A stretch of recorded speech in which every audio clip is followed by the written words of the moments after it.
Hello?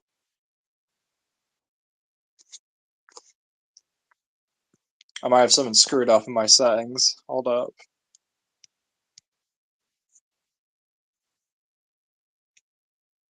Hello? Okay. Oh, hey. Hello?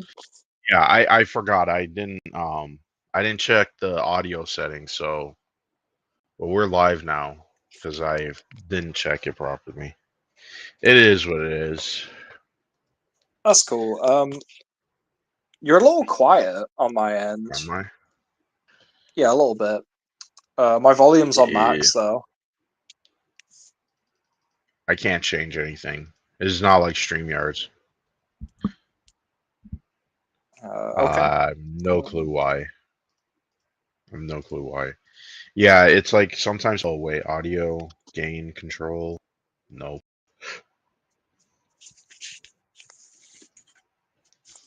Okay, let me disable this and noise suppressor. Turn this on. It did nothing. So I'm gonna leave it all on. That's so weird that it doesn't you can't adjust the that's real stupid. Fucking Pedro Red says, Pascal. oh shit, now it's loud as fuck. What's up, Red? What's up, Red? I wasn't even gonna do this stream. I forgot to delete it. Yeah. Hello? Yeah, can you hear me? Yeah. Okay, good. Okay, everything's sorted out now. Everything is sorted out. Show stream, does that even work? It does. I'm gonna hide that. So yeah, where were we? We were having a conversation off stream that I felt like we should just come on stream. You're using retard stream. Yeah, restream is better though than I don't want to pay like what $40, $60 a month on for StreamYard. Like, why don't you have a cheaper alternative like $20 a month? Like, it's a fucking scam over there. Let me just pull this shit up so you guys could even see what I'm talking about with StreamYards. StreamYards is ridiculously priced. Let me add. And by the way, Boss Fighter's here with me.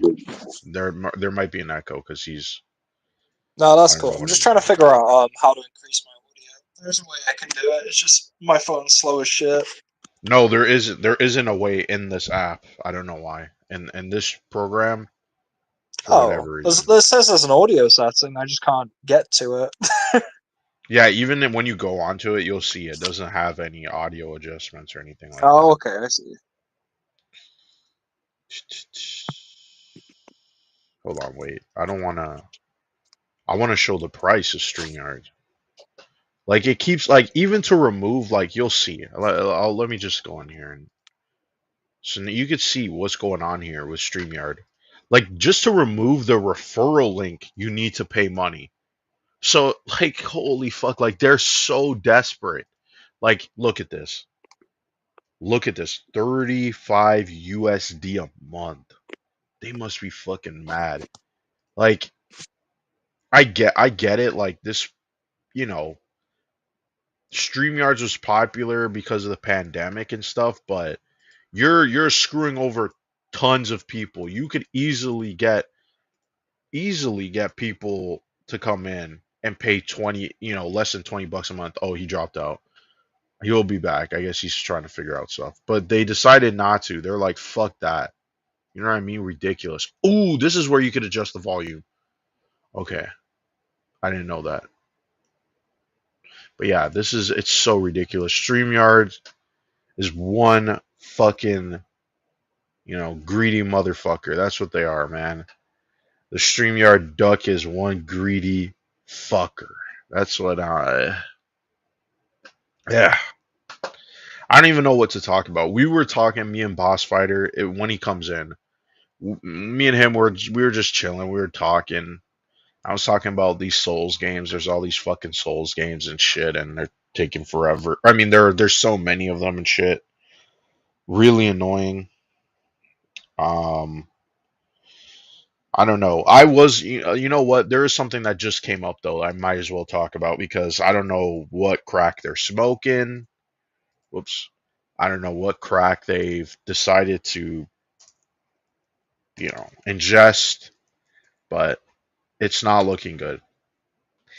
The Silent Hill Return, the sequel to the first Silent Hill movie, which is also what's up, Tony? Brokey. Well, yeah. I'm not paying money for this shit. Nobody even comes in here. Why would I pay money for this shit? Fuck that. I ain't paying that for that. No. Fuck Red. Fuck Red. I'm waiting for the boss fighter to come back. I don't know if he's figuring it out or whatever, but I was today years old and I learned the Kill Tony show by Tony Hinchcliffe is actually named after you. Terrible joke, Red. Terrible joke. Tony Hinchcliffe sucks, man. Such a bitch, bro. Like when he was on Bill Maher's podcast and he just like could. It just so embarrassing, man. Like some of these comedians are just. Ugh. But anyway, I don't know where he is, but when he'll show up, he'll show up. But this Silent Hill trailer, it's like 40 seconds long, a 40-second long trailer and it's not looking good. I don't know if I can play this without getting flagged or whatever. Like, whoa, like if this is supposed to be based on Silent Hill 2, what is going on here? He's just like waking up in the water. I think some people were like, "Yeah, this looks low budget. Could definitely still be a good movie." I don't know. Based on what we've seen of this is looking rough. Really, really rough. No, he's not, bro. No, he's not. Makes me laugh without even doing anything. That's I don't even know what to say to that, Red. That's embarrassing, Red. But this trailer, oof. I mean, I don't know if I can connect the jokes or connect the fucking dots with Tony Hinchcliffe in this trailer. I don't think there's any fucking joke to be made there. But this, okay. So he wakes up in the water. All these Something's happened studios and production studios like Bloody Disgusting. What does Bloody Disgusting have to do with this movie? here. So he wakes up. There's some parts of it where you could tell it's from the game. Let's make this a little bit higher resolution so it's clear. Um, we'll see. Hold on. Give me a second.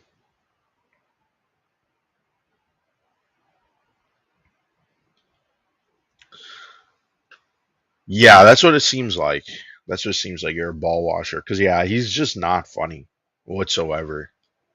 Like a lot of his whole stick is just I don't know. It's not really funny.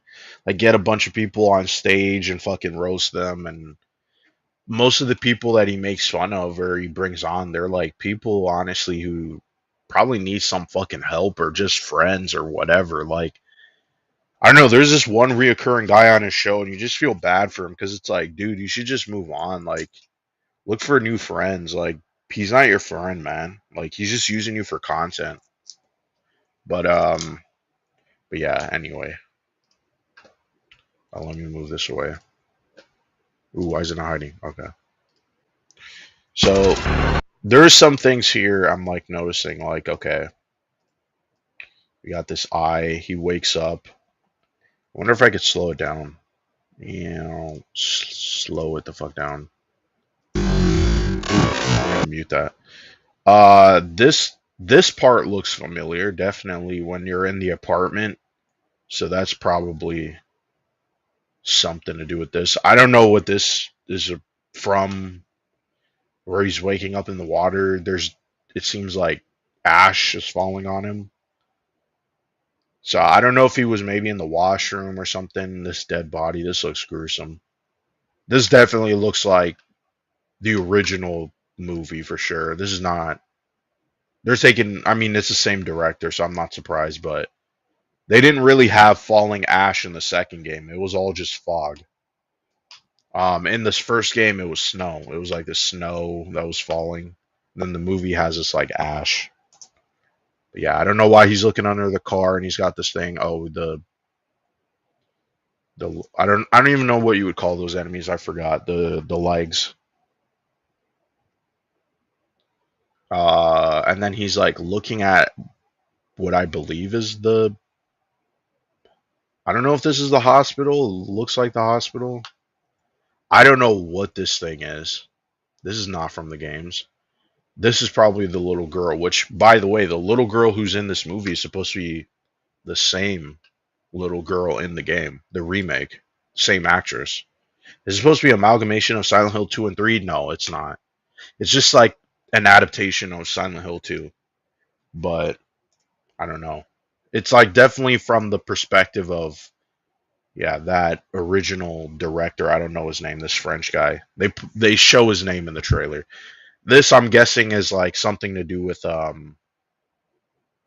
am I blanking on the characters' names? Ashley? Is it Ashley? No, it's not Ashley. Who's the girl that Oh, is he back? Yes, he is back. Let's bring him in. What's up? Is it working now? I don't know. Wait, hello? Yeah, I could hear you. Okay, cool. What the fuck was going on, bro? I'm no clue. I'm That was no clue. shit right there. I think I was being retarded. I think like I forgot to click on the allow like microphone and camera, and that's why I Oh, fucked up. probably. Yeah. Yeah. But yeah, I didn't know this movie had a trailer. That's crazy. It just came out, like literally just like 5 minutes ago or something.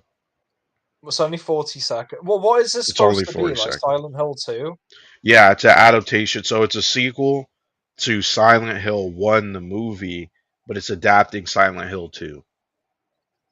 That's why it's Okay. called Return to Silent Hill. So it's the same director as the first movie, not the second movie with the guy from Game of Thrones who plays Jon Snow. By the way, they shot that Silent Hill movie at my local mall. Really, That that's would crazy. probably a dox, but I mean, you gotta look and find that, I guess. Isn't Well, that one of the worst video game adaptations of all time, or yeah, video game movies? it's a pretty bad movie for sure. It's fucking terrible. Yeah, that one's supposed to be based on Silent Hill 3.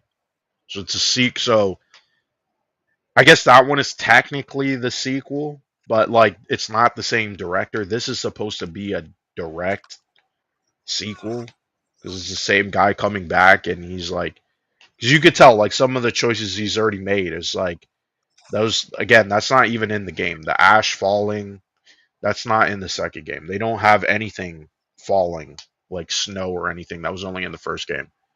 That makes no sense. Yeah. Well, we'll continue playing this. Why did hold on. Why did it keep it's not like hiding. Oh my god. Hide. Hide. Holy. It's like taking long because Silent Hill 2 is the most disconnected of the rest of the series. Yeah, it has nothing to do with the other ones.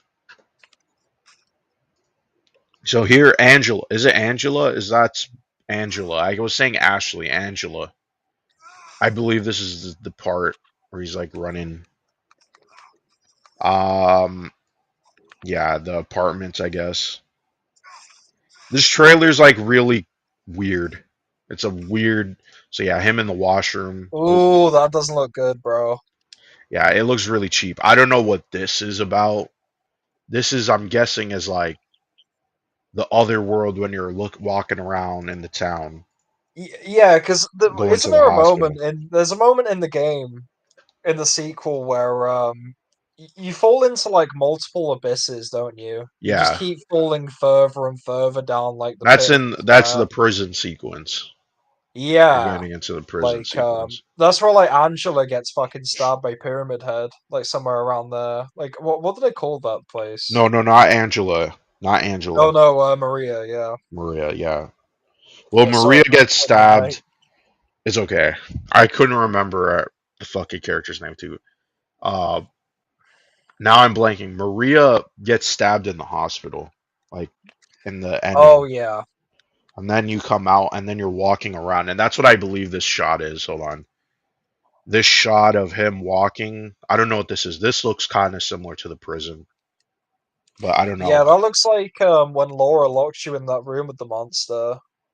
Oh yeah, that's a good point. Yeah, that's a good point. Because then this would be coming from the ceiling. Yeah, Yeah, this but is what this I mean when movie he's looks getting to weird, the man. prison.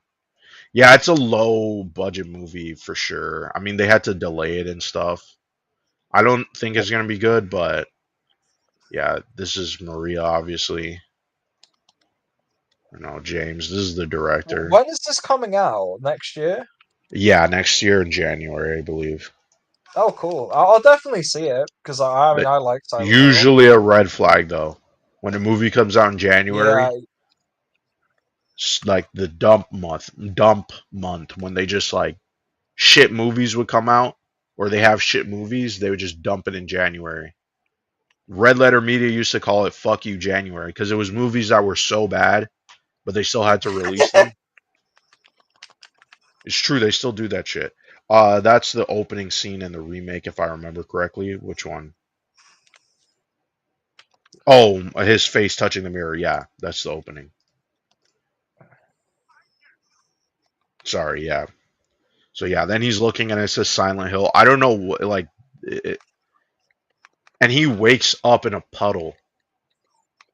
So obviously this is going to be different to the game, and then it's just Return to Silent Hill, and then I think that's it. Oh yeah, and then we have um Pyramid Head, and he's like walking through, and this is supposed to be like the apartments, but it's like he's much taller than him, and yeah, and he's like grabbing him or whatever. I don't. But to be fair, he is on his knees, and the camera is framed to make him look taller than he actually is. The So actor, I think the actor, the way it's like, look, oh, yeah, maybe you're right. He is on like on his knees. yeah, you see, he is on the ground. He's probably Yeah. around like chest high there, but like still, Oops. is this James Sunderland then? Yeah. Yeah. I'm not buying that. I don't know, man. They could have found someone better, Yeah. you The know. casting for this, the guy doesn't look like the character at all. Um, Like, why is he wearing necklaces, bro? Like, I don't know. I don't know. Kind of a bit of a weird casting. I don't. Hold on. Where's a bit of a weird cast for sure. I mean, James is supposed to be like, because in the remake, I think they bumped up his age, but he's supposed to be like in his late 20s in the original game. But I'm not seeing it. Uh, I don't know. I don't think it's gonna be good. That's why it's coming out in January. Will I watch it? Probably just to see out of curiosity. But I'm definitely gonna see this. yeah, unless they're like the next trailer comes out and then it's like magically looks better. But I don't know. A 40-second trailer, you could have probably made it a little bit more. What's the I don't reception know. on it? What are people saying? Well, this is bloody disgusting. Let me go to like IGN. I think on IGN people were more hush on it. They were like, "Well, this is coming out in January, so the studio thinks it sucks." So there you go. Yeah, top. That's the top comment, which it probably will. Beginning to think Silent Hill might benefit from a series on Hulu or something rather than a movie at this point. Maybe these graphics are to set up for PS6. I read an article where some college student turned Silent Hill 2 into a stage play. Somehow looks more faithful than whatever this is. Will be a faithful adaptation. Ah, yes. I love the part where James almost drowns and the entire buildings are burning. Yeah, I don't know. So is this supposed to be a one-to-one adaptation of Silent Hill 2? Probably not. I mean, it's not. What is that? Is that what this was supposed to be? But yeah, yeah. That was the intention, I guess. It's gonna be another Return to Raccoon City, isn't it? It's gonna be Yeah, like it's gonna be a cheesy, fucking lazy, half-assed, and it's gonna come out. Everyone's gonna hate it. It's gonna be stinky. No one's gonna fucking want to see this. I mean, it no, can't be yeah. as bad as fucking Return. That was a bad movie, That was bro. bad. That was fucking awful. That was like beyond bad. Yeah, I don't know. Uh like some people are like this should have been a series, and I don't think Silent Hill needs to be a series. Like the story doesn't go on for that long. Like a Silent Hill 2 movie adaptation makes way more sense. It's like but they clearly don't have the budget to do it. They don't have the cast to do it as well. I mean, like, who are these actors? I've never heard of them. They don't look Why familiar. don't they have the budget? I don't get it. How I do don't they know. not have the I don't know. budget? Like, it doesn't make any sense. Yeah, like this, the main Silent Hill, be a, actor. yeah. Yeah, I've never heard. He was in Mamma Mia, the last the sequel. Like, Like yeah, this, these are this, like, yeah, this would be a pretty fucking good movie, man. Like if they just, you yeah, know, pretty easy layup, but yeah, they didn't do that. Yeah, I don't know what they're thinking. I think this was Konami being like, we're gonna go completely full force with Silent Hill. I think they should have waited a little bit, like the remake did pretty good. I feel like you could have waited a couple of years and then do, you know, a Silent Hill movie. Like, forget this guy who directed the original movie. Like, I understand that he's like passionate, he loves the games and all that stuff like that. That's fine and stuff, but like he clearly, I don't know, his style, his like aesthetic, I think is maybe a little bit out of date. This looks like too similar to the original movie. And I think people now have come around to that movie, but I think it's kind of out of date for a movie adaptation. Like that's not the frame of reference you want for something like this. It should have just been a fresh start. Do Silent Hill 2, and then if it's successful, then you could do the other games if you want. Um, but even still, I don't know. Like it's not like Silent Hill is like dying for a movie adaptation. I'm not like you know what I mean. Like we're only now getting back into Silent Hill, so uh, that's kind of that. I mean, uh, that's kind of what wild. else could I Silent say? Hill fans had like nothing for like an entire decade, didn't they? And now they're getting a new Yeah, game, a new movie, two new games and a movie in the span of what, like 2 years? yeah, we're getting a lot of stuff. A lot of stuff. Yeah. Um, what else was there? I was gonna talk about what was in the title of the video, where it's just like Nintendo fanboys are happy to get scammed because that's what the response was under like the post I posted on Threads. It was like all these people came and were like saying like the most craziest shit. I'll pull it up. Uh,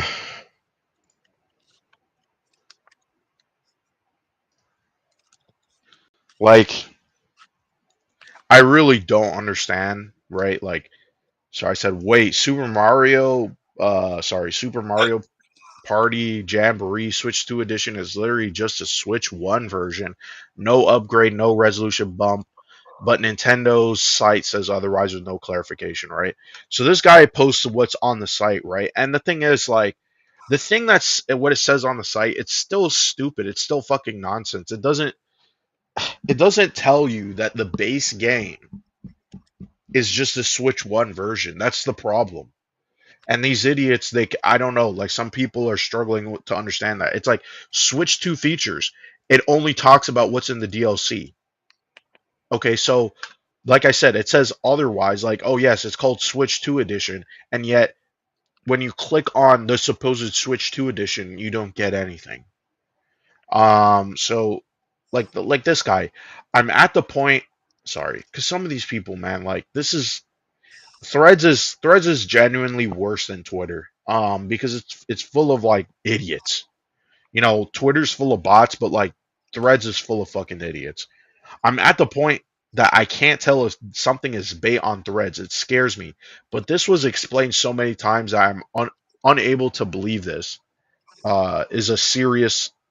This is a serious concern. And you're like, where was this ever explained? This is what I'm talking about with these fucking fanboys. Oh my god. Where was it ever fucking explained?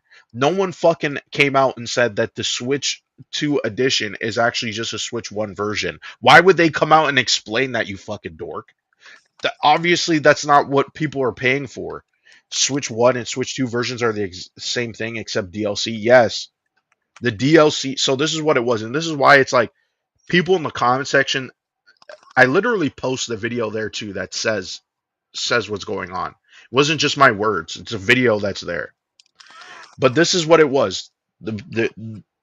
This Mario Party Jamboree has a DLC where you could have the camera and you get some new mini games that work with the Switch 2's mouse controls. The Switch 1, or sorry, the Switch 2 edition, it's literally labeled. Let me just pull up that picture that I posted.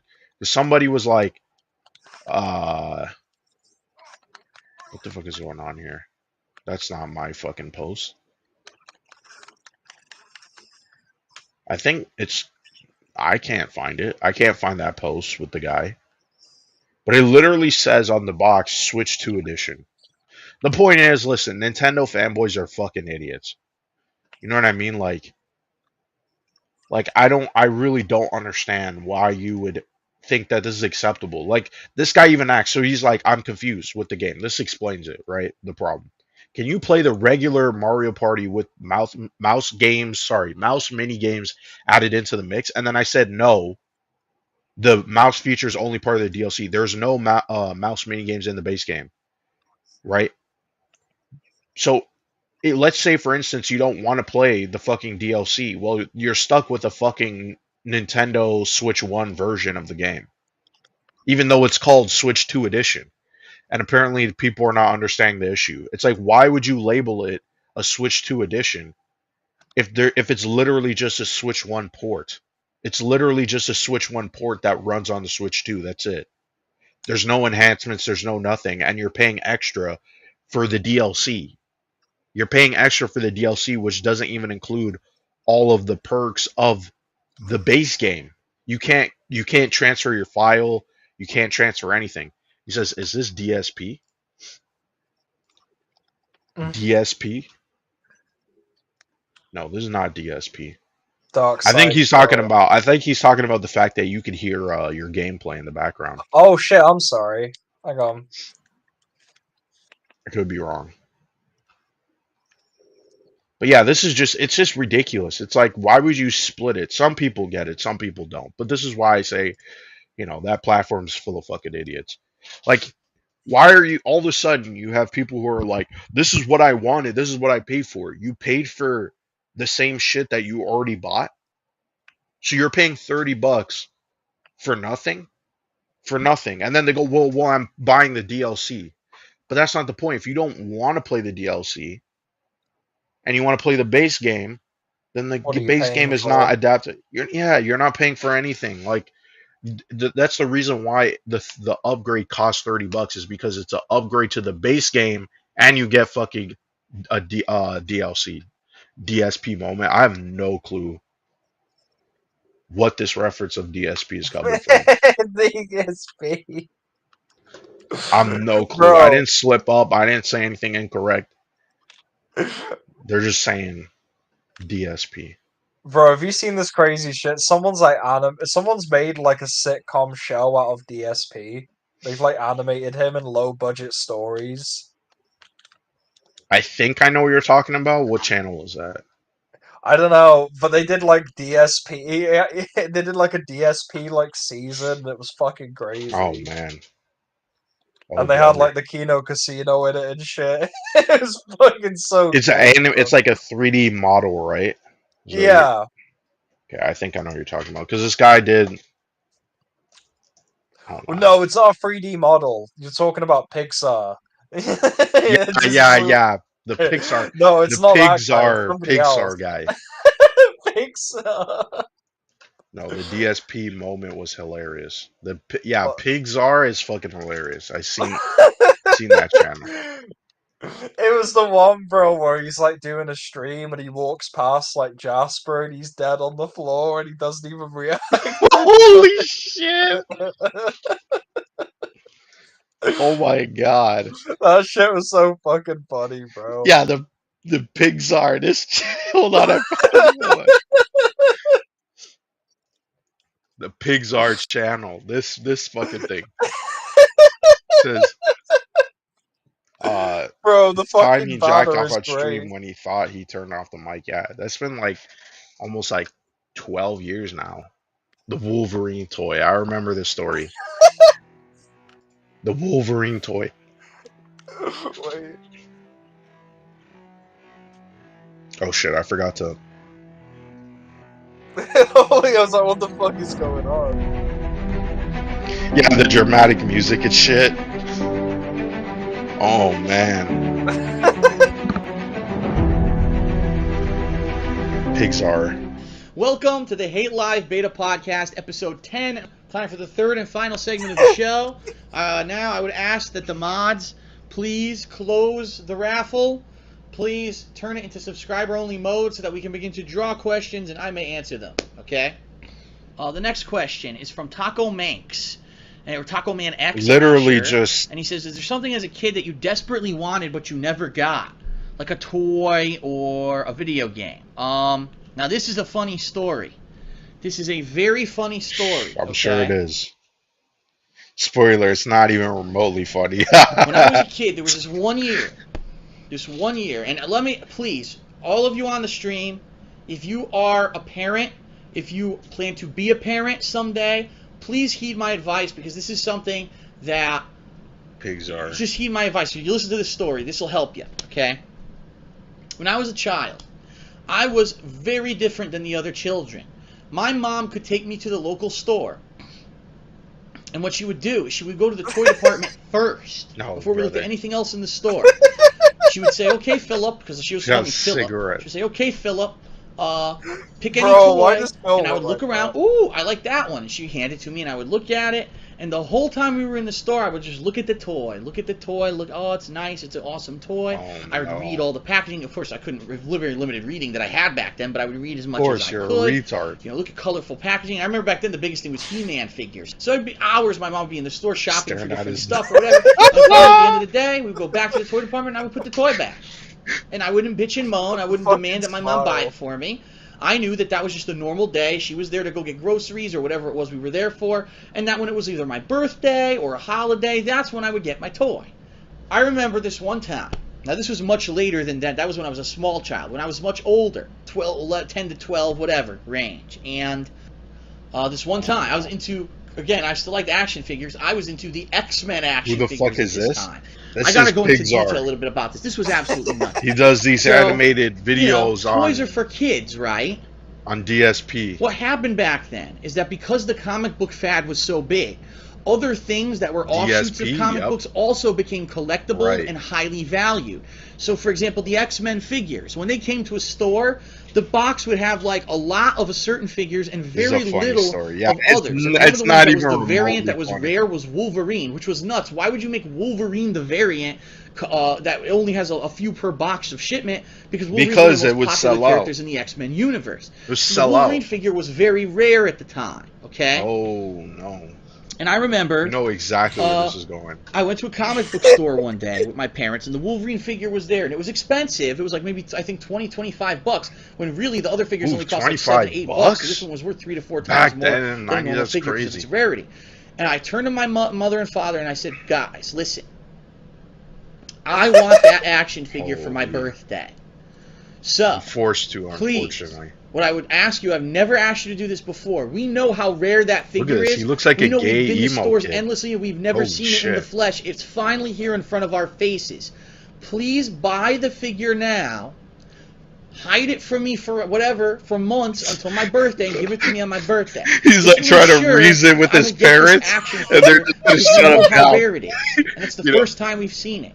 And I begged with my parents, and he's trying to he's trying to use logic and reason. So the way it worked is that maybe once a week we would go to the comic book and they're all store. just looking at him like this. So like fucking 1 week, 2 weeks, fucking retard. 3 weeks in a row, they still didn't buy it. Right? Week 4 we go back. It's gone. It's gone. We asked the store owner what happened. Someone bought it, and I have not. We haven't gotten any more. We've gone to other, it's so popular. We've gone to toy stores. No one can find this action figure anymore. It's that rare. So my birthday came and passed, and guess what? He's gonna crash out. Philip, but we couldn't find the action figure. I said, I told you to buy the figure. Why don't you listen to me? Like, it was such a no-brainer. All they had to do was buy it then. Takes They that could have claimed it cigarette and forever. I would burns have his never arm. bugged No, them he for got it till yeah, my he got birthday. I knew I was going to get it on my after that. birthday. What a Because they didn't nerd. buy it. I didn't get it. What a I didn't nerd. get that figure. I kid you not. I did not get He's- that Wait, figure for He's almost like a 40 year. fucking years And the old. reason he's I seething got it about a is figure. because Yeah, he's the figure seething manufacturer about this realized it was so Wolverine toy. popular that they were idiots for not making enough. They did a second run, and of course now the figure was valueless because everyone he's had it because it was the so angry second run about it, figure. bro. So I did eventually get it, but it was the second Oh, run. so wait a minute. He got the fucking toy? Wait, what? Hold on. So he's telling this long-winded, unfunny story, crashing the fuck out on stream. Meanwhile, it's a toy he got. But like, wait a minute. So Like, what's this that isn't say about them? what? Yeah, like so. In other words, he's crying that he doesn't have the first edition, so he can make money off of it. Like, you weren't a kid thinking about money, bro. Like, this is how you know half of the story's bullshit. Where he's No, I like think trying to he's- reason and all that fucking garbage. He wasn't trying to do none of that, bro. He was not trying to fucking reason with his parents at all. Yeah, like what a giving a brat. speech at no man's land, bro, trying to convince his parents. Yeah, like he was crashing the fuck out. Like, like I mean, I can Theodore understand Roosevelt as a speech. kid crashing Yeah. out for something you want, but as an adult telling the story, like, shouldn't you have moved on? Like, you know what I mean? Bro, Like, it's like 25 years later. you It's got what you probably like wanted. 30 years later. Like, drop it. And of It's course now insane. it's a year later. Do you really He's think that thing I wanted a seething. year ago is as valuable as then? But then I was already starting She's to like move into other stuff. stomping around. I give Holy you this shit. advice: if you're a parent and your kid definitely tells you they want something and you see it ahead Don't of give it time, to you them. fucking buy it. You don't wait, because this is what happens every year with Remember they had Tickle Me Elmo? They had all these toys Just every year with the crashing out hot over toy. Elmo too. Elmo. Parents don't listen. They don't buy it when they see it. They wait, and then all of a sudden, last minute, everyone goes to buy it, and you don't get it. And now you look like an ass in front of your kid that you couldn't go just do the simple thing of buy them The thing is, like, his parents were retarded, right? Like, that's really what it was. He's lying. Of course he's fucking lying. You think he's out here saying like telling his parents in the fucking comic book story, we need this or blah blah blah. You know what I mean? Like, It's gonna such a lift us fake out ass of story. poverty. Yeah. Yeah. You probably smashed the living room TV. Yeah, or he probably smashed the living room TV. It kept him. Yeah, like very weird story to remember. You know, as a kid, like, hey, I told my parents to get me this thing and it didn't work out, but then he got the story. Shouldn't it be a happy story? Like, oh, after months and months, I finally got it. But no, he was sitting there seething, like, and this is him as an adult seething. This is not him as a 12-year-old seething, right? Him and as an adult, when he was sitting there realizing he didn't have money, he's like, if only I had that Wolverine toy, I could have sold and made a ton of money off of. Shut the hell up, DSP. Pixar. DSP. Pixar. Yeah, this one with the Kino Casino, this shit was funny as fuck. Because you want to know why? Because this shit You looks... saying the N-word on Twitch. You're Because look showing... at this. Like, this looks exactly like fucking PPP. This looks exactly like him. And the way that... Bro, he looks like, you know the fucking monster that bites Mike Wazowski's finger in Monsters, Inc.? It looks like Yeah. the fucking tiny monster, bro. Yeah, it does. It does. He sounded spoiled. Yeah, he did. Yeah, this definitely does. Like, bro. And then a cokehead Andy Worski, man. Like, he looks like... Jeez. meaningful content. Speaking of which, all the chats Look at all this. the rage about Steve versus Phil. What happened with that? We made you, Steve. Steve, how could in you the betray camera, us like this, Steve? He We just, like, invite one just, like, piece of blob here, bro. One just Yeah. fucking... It's God, accurate no, too, you man. don't get Like, the shit. guy... Didn't you say the guy's, like, not even 30? Like, bro, he looks like he's No. 30 fucking 5, man. Bro, Like, he looks... old. Yo, he looks old, bro. Like, he's not aging well, man. Like, bro, you look like fucking... Holy shit. Like, you're built like Shrek. You know what I mean? Like, Not buddy, even like... bro. Holy fuck. Steven into the Where's show. DSP? We get him. But anyway, they're just listen. We can't even go on listening to them. PPP's avatar needs. Holy brother. I mean, I don't even think his teeth even looks like that. Who even knows, bro? I'm trying to see some other Pixar animation. Like when I stumbled upon this channel, I just burst out laughing. Like I couldn't stop laughing. Pixar. I just kept saying that in my head. Pixar. Like what a fucking genius channel name for a DSP animated video. Oh my god! Like, and the way there's like when he brings in Cat, like because this guy does the animations. I don't even know if this is the same person, but this guy does the animations for another channel that detracts DSP. I forget his name. Ooh, brother, I forget his name. I'm blanking on his. Just type in DSP animations, it'll probably come up. But he has one where he's playing the song, the DSP song. I need that money. I really, really do. I need that money. Oh, bro, it's the same channel, I think. I think you just have Yeah, to and go he's down a got bit for it. he's got a cat and 3D screens, Jasper and yeah. their dad. They're like dancing and shit like that's it's hilarious. It's hilarious. He's more built like Jabba the Hutt. Like yeah, he is built like Jabba the Hutt. Yeah, he's got that bass robe that doesn't fit him. Yeah, why would he wear that on stream?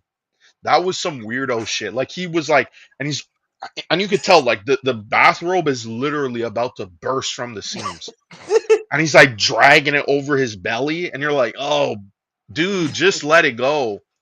You know, oh my god, I can't.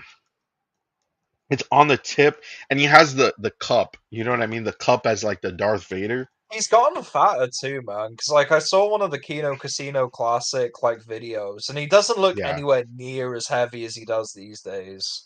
No, yeah. Because I think ever since he blew up with the YouTube Sure. thing, like I genuinely don't think he leaves the house, bro, unless it's like to do videos or content. Duty streams. Yeah, look at that. Look at that. What is this? What the fuck? Look at this is the intro I was talking about.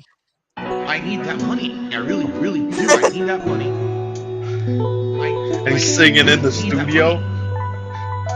Really need that money. I need that money. I really, really do. I need that money. And then watch when it turns. I really He's got the money. Zelda pants. Really Look at that. They're money. dancing Really in the money. studio.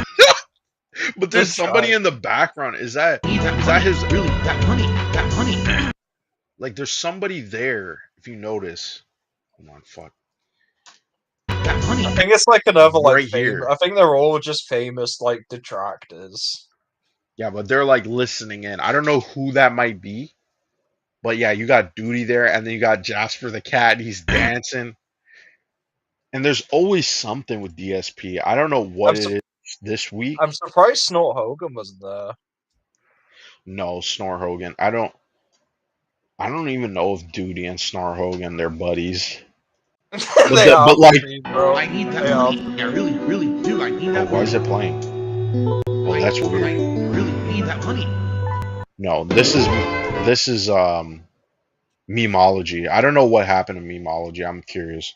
Did he just turn into like a political channel? Like it's all just I wouldn't be surprised. Yeah, it is. But how many views does he get? Ooh. Yikes. Yeah, he's not doing super well, huh? He used to do like he just focused on the political stuff. That's still not bad, man. In terms of like ad revenue, that's not too bad. I mean, if you're Yeah, but posting look at videos like his that- subs. Look at his subs. Oh yeah, it's not great, but you're still making a living off those kind of views. Especially I what I guess, but damn, bro. if you're like, getting like what? Yeah, that's probably like $1,000 at least in those like 10 uploads, I'd say. Maybe 500. What was that?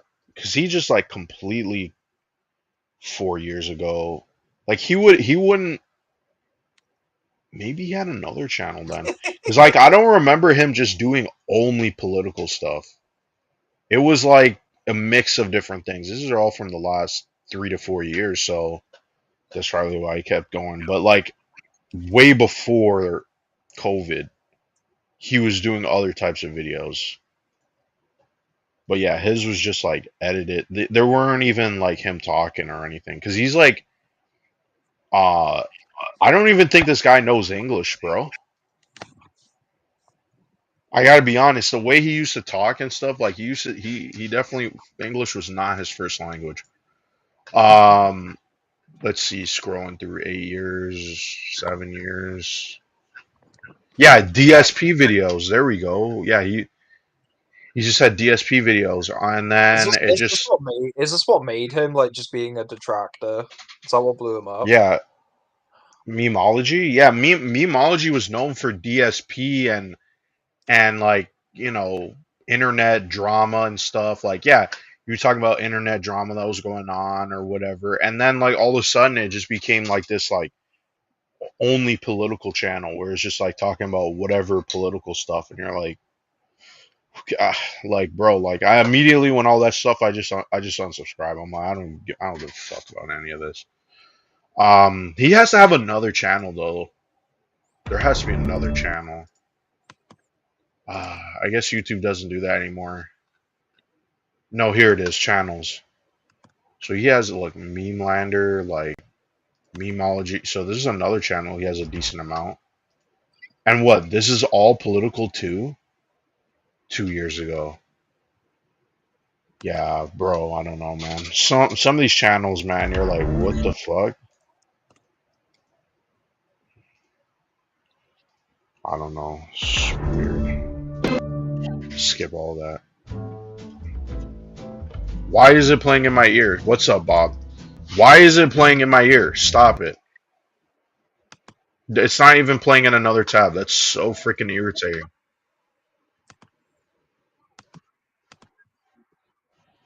Oh shit, I've lost it. What is Oh, there. this? What's up? It's like playing. I don't know what was going on there. It's like playing a video that I'm not even looking at.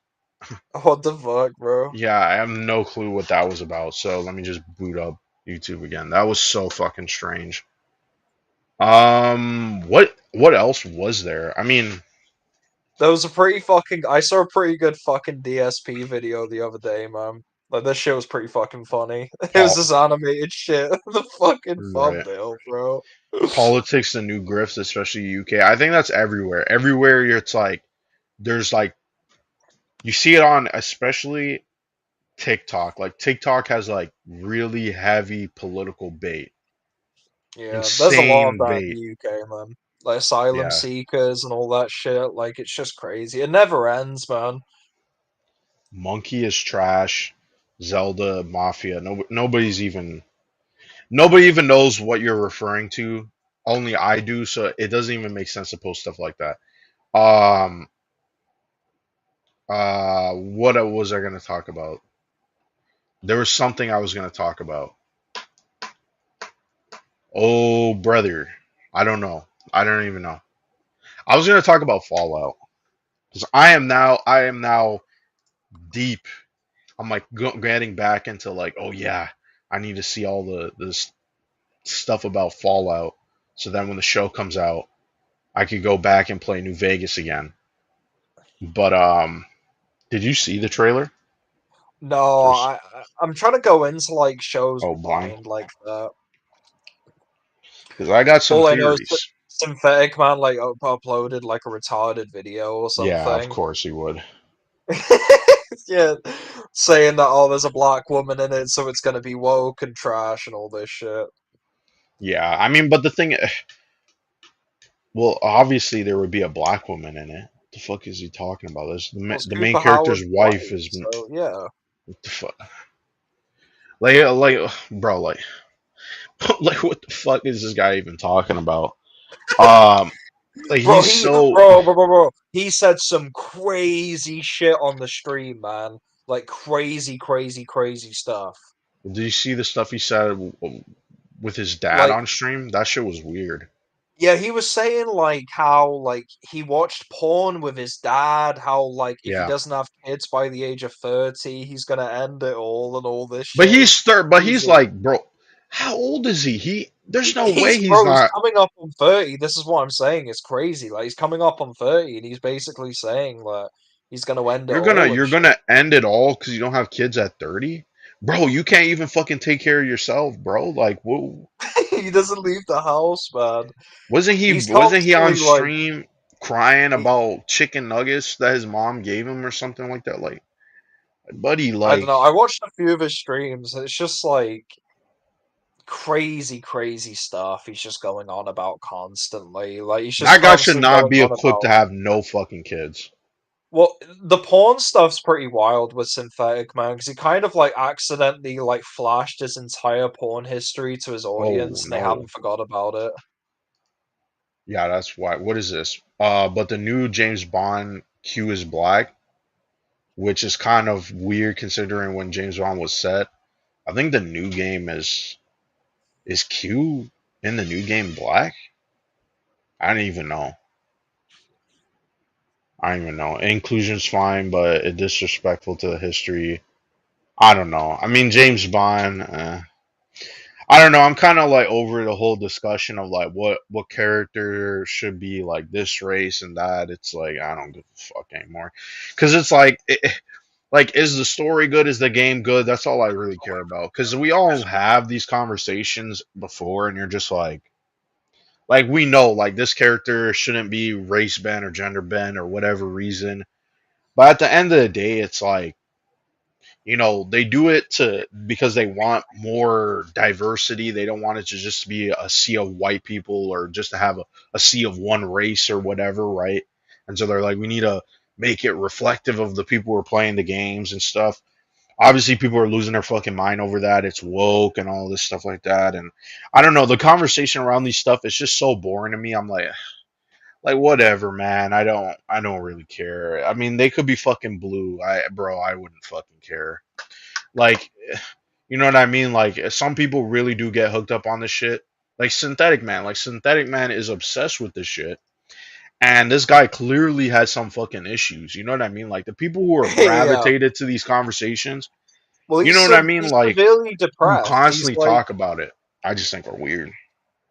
He is he's one of depressed, those bro. people. He's one of those people who's like completely inherited the victimhood mentality. You know, one of Yep. those people who's like so black. Well, I don't even like the term black pill. Black He's a pilled. man with Yeah. no hope, bro. He's like Well, these he people, literally it's not even hope, like these people need help, like severe help. That's what it is. You know what I mean? Like yeah. somebody needs to come in and tell them, like, you know, just because things It's are bad doesn't mean they're always going to be bad. You know what I mean? Like, some yeah. people need to, like, because, yeah, this whole, like, and the thing is, what I don't understand about those people is, like, when you really think about it, right? The whole, like, oh, everything is terrible, everything is bad, it's not true. It really is not true. It's more like there's like 50-50. You know what I mean?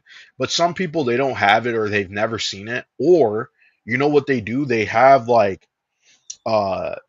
so much trauma where anytime something did nice that actually happened in their life, they actually start to go, that never happened. Or like that doesn't exist. Yeah. Yeah, definitely, man. Like the thing with synthetic man, this is what pisses me off about people like him. It's like he's in a position that most people would kill for, right? Like he's in Yeah. a position where, he's a famous YouTuber, for better or worse. He makes probably six figures off his stream and content.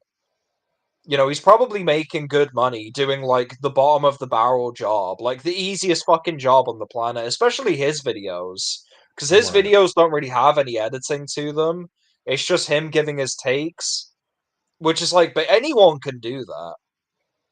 And he makes six figures. With that money, he could actually have like a healthy, nutritious diet. He could go to the Right. gym, like a good gym. He could hire a personal trainer. He could get himself into a way better position in both life and probably financially too if he doesn't waste his money on a bunch of retarded stuff. But What no, is you're he supposed to feel wasting his sorry money for on? people Just like that. video It makes games no that he hates? sense. He's Wait, what's that? spending Sorry. on Like, what is he spending his money on? He's spending on Well, money I don't on games know. he hates. Like that shit doesn't make sense. No, I think yeah, he spends his money on all the modern releases, but I don't know. Apparently, he just puts all his money aside, but he doesn't really do anything with it. I don't know. To say I'm gonna kill myself because I don't have kids at the age of 30, I think it's just, or sorry, YouTube, kill yourself in Minecraft. You know what I mean? I don't think they Yeah, would put some age restrictions on what I'm saying anyway. But like, yeah, like I don't know. It's just I don't like. I kind of understand the whole like, certain things in life. People put like you have to do this by this a certain age and stuff like that. But like when you really think about it, it's like pure fucking nonsense. And in all honesty, just do what the hell you want. You know what I mean? Like people are so concerned about other people and how they're living their lives and stuff like that. I don't know why people are like that. And to be honest, most people are. This is the thing, right? Like people will briefly talk about someone. They're not thinking about somebody or whatever, right? For like endlessly think about this person. No, they're thinking about themselves and stuff. So it's like, who the fuck cares? Move the fuck on. Like you have a successful YouTube channel. The thing is, like you could probably go out more and do things, or you know what I mean? yeah, Like if you wanted those things, like the thing that I don't understand is like the people who don't work toward the things that they want, but then when they start crying and being like, "Oh, like this shit is never gonna happen," it's like, bro, like it doesn't. It takes time. You know what I mean? It takes time. It takes effort. Sometimes maybe it it takes might not effort. happen the right now or 5 years, but it's you know what I mean. Like there's other things. I don't know. Some people are very focused on like it seems like there's only like a couple of things people want in life, and if they don't get it, bro, like especially guys, they feel like, bro, I need to jump in front of a car.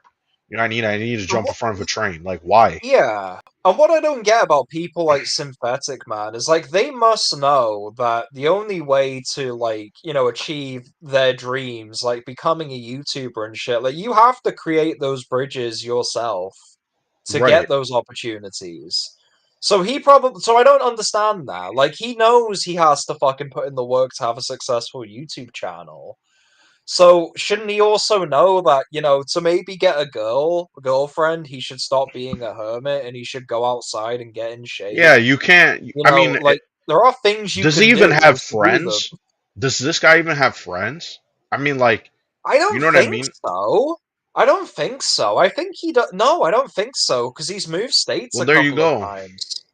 So Like, he's like bro, he's moved into a new state. He's friends with it. The only people he hangs out with is his brother and some of his brother's friends, and that's pretty right. much it.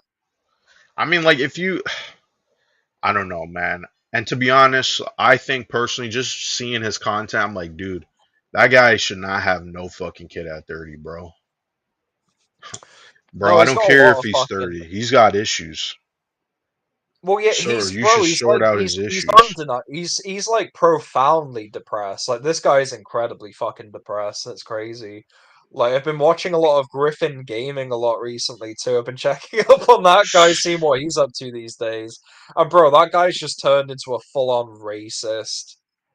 It's Yeah, I'm not wild, surprised. Well, man. these guys go like, because this is the thing, right? Like these people, it's like it's because this is the thing, right? It's like there's definitely, I think, especially to help these people, they have to at least have some self accountability. You know what I mean? But at the same time, it's like obviously some of these people need help. They need to sort out some of the stuff that's they have, right? Everybody has some sort of baggage and stuff. But like this guy in particular is like very like he's so quick to blame other people, which I usually think is also kind of a red flag. When Yeah, someone is not like taking accountable of themselves, do need some bitches. It's not even that, bro. I'm telling you, some of these dudes, I know Quanzium's here. I don't know if Quanzium's listening, but like you look at some of these red pill dudes and they're all like just get bitches and everything. That's not even true. It's it not it's doesn't not even even solve true. problems. It doesn't solve any fucking No. problems. No, if you're already messed up It's in the head, it's not gonna change anything. it's You gonna know what I make mean? things worse because it's Just like a lot of same people thing with think getting money. laid is this like like golden pill to solve all of your problems. It's fucking Because not, you want to man. know Most of why the they time when think you get that? laid. You know why they think that? It's because like these people either think that it's impossible, so that's why they think that. They think, well, oh, if I get this impossible things will work out. But it's never like that. Griffin Gaming is very annoying. But like some of these people, like and their audience too. The fact that there's a ton of these people watching them, that says a lot. There's a lot of people who are like this. You know what I mean? There's a lot of people who gravitate toward what they're saying and they think it's real because they can relate to it. Just because they can relate to it doesn't mean it's real. Some of these people, you know what they need to do? And this is why I say, listen, I love video games and stuff. I'm never going to shit on video games, but you know what I have, and we were talking about this. My problem with video games, and this is only with video games, okay? I don't think video games have really, like, there's not a lot of, like, stories that feel, like, impactful or make you see something in a different way. And when we do get something like that, they're shit on. You know what I mean? They're, oh, blah, blah, blah, this is trash. But, like, I was watching True Detective, right? True Detective is the first season. I'm not talking about the other seasons. The first season, truly a great story. And it's a story that it's like, if you're a nihilist or if you're like these people like Synthetic Man, like that's something that you probably should see because you start to realize like things can get so incredibly bad and sad. You know what I mean? That sounded weird, but can get really depressing and you could turn into a nihilist, but then you start to realize, certain things, it's not all just darkness, it's all just like depression and things are truly awful. Like there's actually is some bright spots to life, and once you start to focus on them and you start to realize that you do have something, it does take time to realize it because you're always comparing yourself to other people.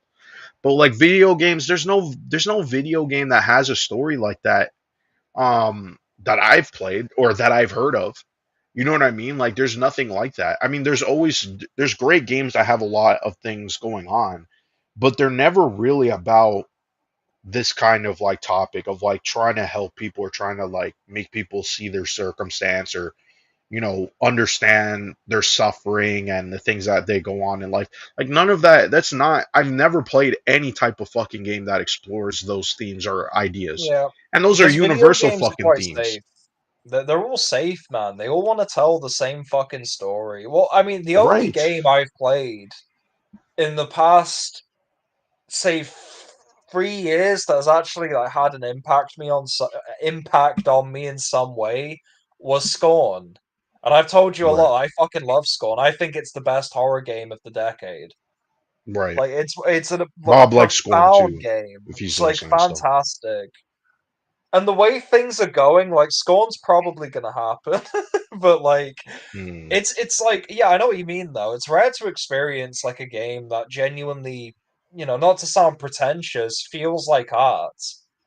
Right. Or something that Because it's not resonates with people. I don't want to say it's yeah, not art because it is all art. It's just there's certain stories like Synthetic Man, and listen, this isn't like a problem with his parents. I don't know his fucking parents, but like some people really need to hear other people's experiences so they could put perspective to their own life. Because like some of these people, like they go and they live a very like, and this isn't. I'm not bashing people who have like a comfortable life and saying you can't be depressed. That's not what I'm saying. Okay. But what I'm saying is there's sometimes you have to see certain things from other people's perspective to understand the circumstance that you have. Because sometimes it's you're like I'm depressed, but you're depressed for a specific reason, right? Sometimes it is, it is a chemical imbalance, or some of the things are happening in your life, right? yeah, Obviously, yeah, I still think people should go seek help, but a lot of the dudes out there, they don't want to seek help because they're like, oh, this is like it's like frowned upon or makes me not look masculine or whatever. But then you live your yeah. entire life miserable and then you end up blowing your head off. Like, does that make any sense? No. I don't No, it know. doesn't. It doesn't make any sense. And again, it's all just like thinking about other people. Like people, like honestly, people really got to stop thinking about what other people are doing and saying. It's not going to help. It's not going to help whatsoever. Yeah, scorn's amazing. I hate the negativity. It's more than surface level. Yeah, Yeah. I one mean, of the I best listen. horror games ever made. I It's mean, I have issues fantastic. with it gameplay wise. I think I both told you guys my issues with the game, but it's not a game that you would normally see. Obviously, I'm not gonna pretend like it isn't, right? But like, there needs to be more games that are like have. I don't want to say challenging themes, but like it should be more universal themes. Like, do you think Synthetic Man is picking up a book and reading that shit? No. But like some of these dudes need to sit down and maybe read. They need to listen like to somebody else's perspective. You know what I mean? And they listen to people who are like what? Like, bro, you're listening to what dudes on 4chan or like some dude on YouTube, like who's just doing it for views. Like, don't listen to that shit, man. Listen to people who actually are like, they fought in wars or they had like terrible upbringings. Like, listen to stuff like that and hear their perspective because you might learn something. Some people are so fucking, I don't know, man. Like the and video games don't that's my issue with it. It's like I love the worlds, I love the stuff that goes on in it, and I think there's like tons of potential. But I think the people who I don't know, the people who are writing video games and the people who are obviously in the business of video games, they don't want video games to be like we're making the great American novel. You know what I mean? Like, I don't think any fucking developer has ever had a mindset like that. Like, we're here to make a game that is like not challenging, but like get has these interesting themes where people can resonate with them and like take away something from them.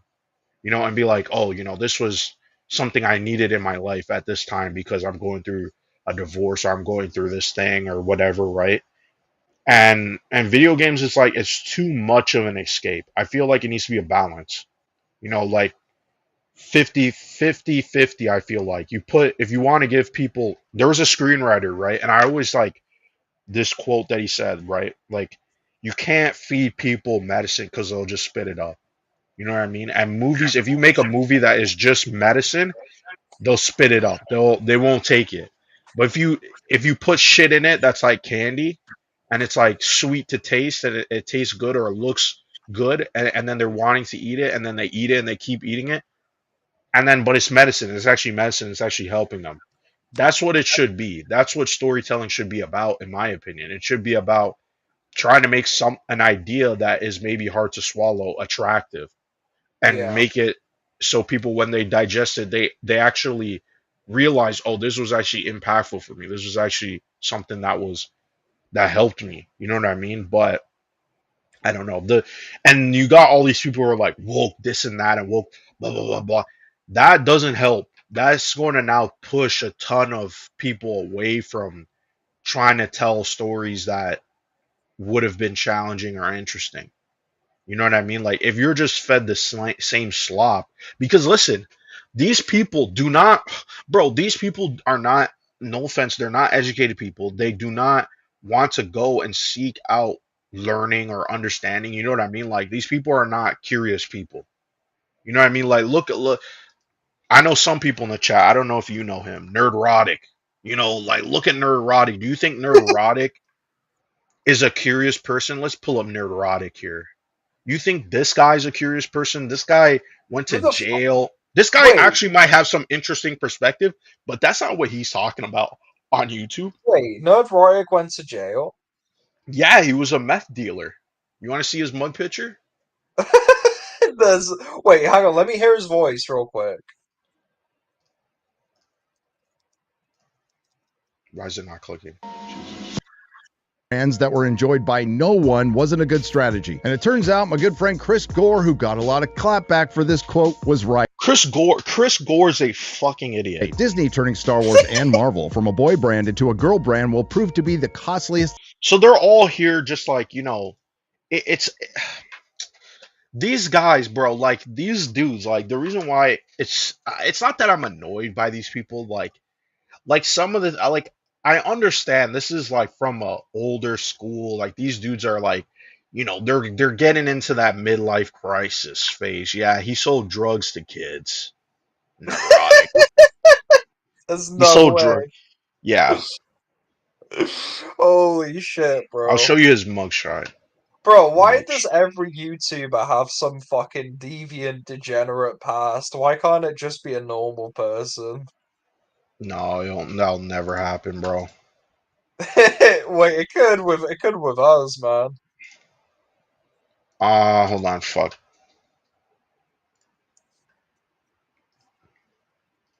You see that? Is that nerd right? Yep. This is his fucking privilege card. Bro, that's crazy. But like, and this is what I'm saying, right? He just went straight Oh, back to this whatever this is. But like some of these dudes, right? Like they sit down on these podcasts, these streams. This is the content they make. This is what makes money and stuff. I get that, but like some of these people, I feel like you got to return the favor somehow, man. Like you can't just be sitting there saying the same bullshit every fucking now and then, bro. Like I get it, it makes money, but like you got to say something of substance. This is not fucking of substance whatsoever. Anybody in these comment sections, like there's that one guy who showed up on Aaron's stream and he was trying to argue with us. Like that guy's a fucking idiot. You know what I mean? Like I don't need to know you to know you're a fucking idiot.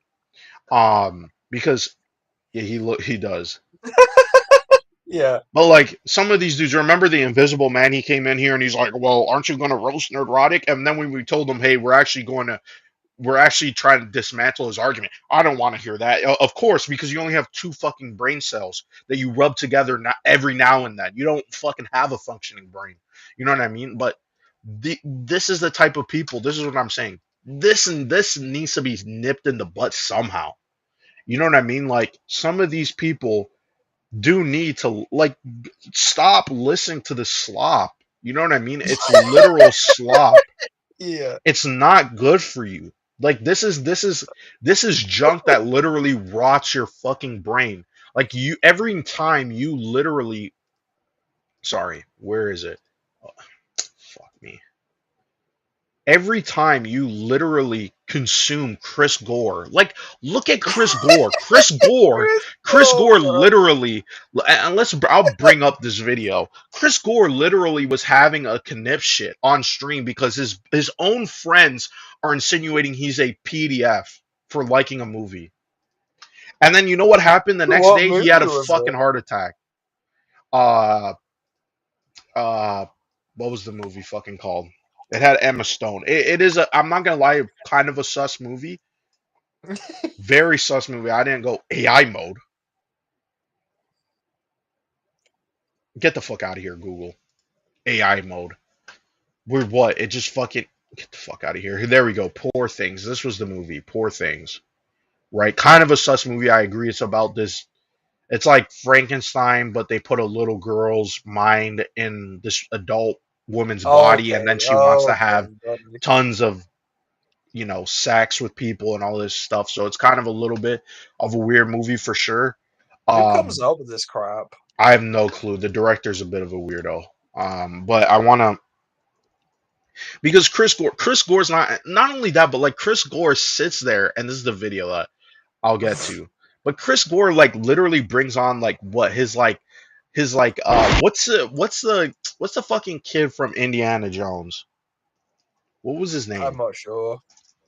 The Temple of Doom. What was the kid? Chris Gore. Short round. Like he has his own short round. It's just that he's a 50-year-old Asian man, right? Jesus, man. But he 7,000 slaps videos. around. Yeah, he has a lot of videos. They don't Bro, doesn't do DSP have particularly like well. 50 fucking thousand videos on his channel or some crazy shit like that?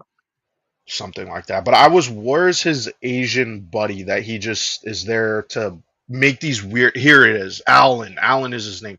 He says these weird jokes about his daughter and shit, and his daughter's underage. I don't fucking really get the joke. Okay, but they're all weird. And Alan just sits there and he just, take again. He's like short round. You know what I mean? He's Chris Gore's short round. He fucking abuses him and goes on these crazy adventures. Yeah, short round.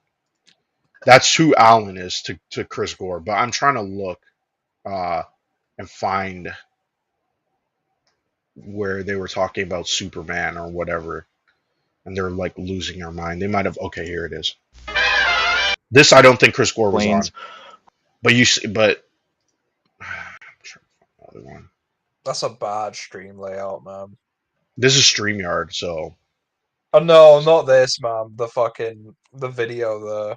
no, that one is StreamYard. That's what I mean. It's Oh, similar to okay. this one. The layout is just that's how they It, design it. it just looked messy. I mean, also the background that they have there probably didn't help too. It's they needed to put like a Gaussian blur on it and then have it in the background. If you're gonna have like two things on top DC of each jumped other, the gun. yeah, the this is all. It's all movie talk. It's more like they're talking about movies and the movie industry. So I'm Bro, trying can to think. people just be happy for Five. once? Like, So there you go, right there. wait, Chris, like he's flashing people, and that's like bro, the how old jokes that is this he's. fucking guy? He looks like, Chris wait. Gore's Chris Gore's like in his 50s now. He's been doing this for a long time. He's been trying to make film threat since the 80s. He's been trying to make film threat a thing. He was in college trying to print out this magazine and sell it. He tried to make this cringy not short film, feature length film that was like a parody of all these popular independent movies like Pulp Fiction and all this stuff like that. I mean, he's been trying to get into the movie industry. Obviously, he just has thrown up his hands. And the thing that has worked, that has caught on, that has given him some clout, is that everything is woke, and the Star Wars sequels suck. We all know the Star Wars sequels suck. And he's just created this persona. Yeah, he would be a flasher. He looks like a flasher. You know what I mean? Like Look at him. this with his white hair and shit. You'll see. Oh god. We talk about Superman and James Gunn. Like he's so out of it. You know what I mean? Like some of these older guys, some of them are so they're you know what's going on, and I hope that I don't end up like this, because I feel like it would just be, you would just wake up and you're just insane. You won't be like this, man. But they're so I don't know, they see the world, and they feel like they're losing touch of the world. But what they are is they're actually losing touch of themselves, and so they just have literal identity crisis meltdowns. And Chris Gore is one of these people. Like Chris Gore, everything he says, it's just a contradiction. It doesn't add up. He hangs out with people that literally hate him, who insinuate he's a PDF. Which I don't know. Maybe you shouldn't be hanging out with people who insinuate you're a PDF, Chris, just because you He's make too money old, from it. bro. He's too old for this shit, man. But they're all Like- old. They're all fucking old geezers who sit there and talk about movies and cry that this is woke and blah blah blah and all this shit like that. They're like, if things this is what I'm saying. If things don't work out, and things are not of your liking, maybe it's time to move on. But they make money from this, so they're not going to move on. Yeah. What does Aaron say here? He was on G4. Yeah, he was on G4. He's probably jealous of Olivia Munn. Like, Olivia Munn hasn't done anything too, like, ever since the X-Men movies, and she was only in one X-Men movie. I mean, like, she didn't really go on. I think she's like in some show or something, but I don't know. I don't think he cares. I mean, it's just more so that he didn't get to do the thing that. And there's a lot of these people in Hollywood, and this is like the one thing I just like. I don't know, the people who like. This is the thing, right? Like, some of these people,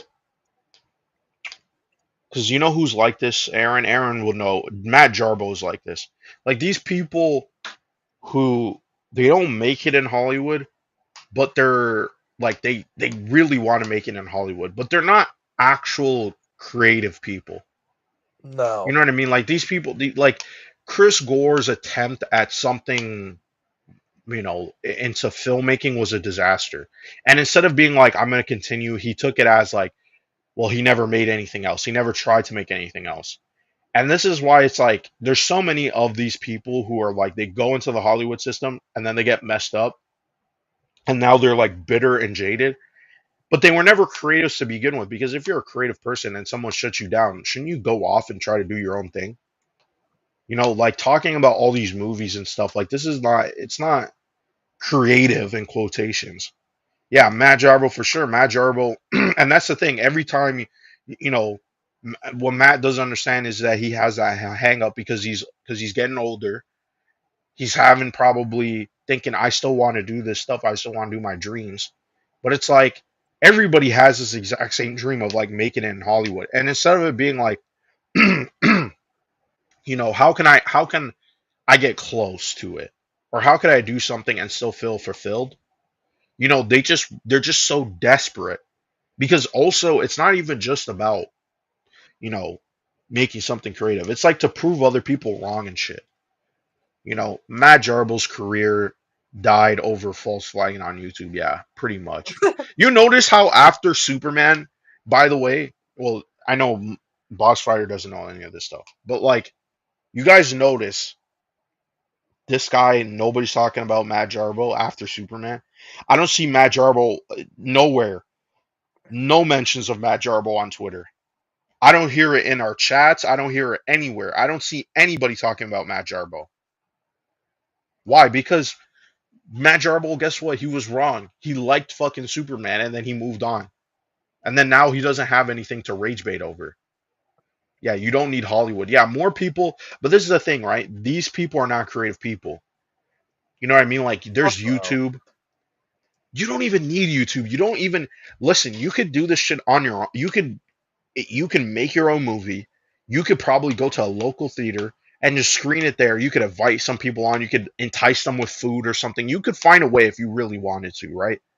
But these dudes, they're not really about any of that. They want, you know, they talk about how they're so upset at the movie industry, like Chris Gore.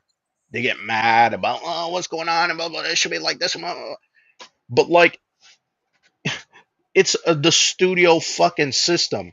We all know the studio fucking system is not going to bend over backwards for creatives. It's there to make fucking money. Just like the exact same thing, by the way, you're doing on your Film Threat channel or your Neurotic channel or all these other channels. Isn't that fucking ironic? But you guys are too stupid to see that. You know what I mean? And your whole fucking channel would collapse in itself if people started to put two and two together. Like, wait a minute, those things are similar. You know what I mean? You have to criticize Hollywood because if you don't make money. These dudes, man. I've noticed I've stopped.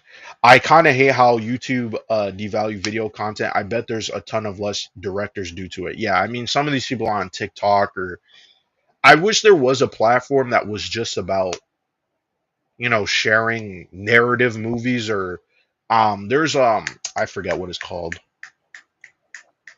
Vimeo. But Vimeo is kind of Vimeo, it should be like Vimeo meets YouTube. But that's never gonna happen. It's take too much, you know, too much money to do something like that.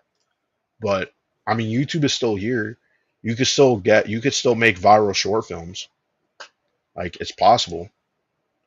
Let's watch no, I can't watch that slop again. He has to pay us. I will only watch it if he can come Yes, on and we could just berate him yes. afterward. And we could just ask him a ton of questions like, why did you do this? And why, blah, blah, blah, blah. But we technically already did that.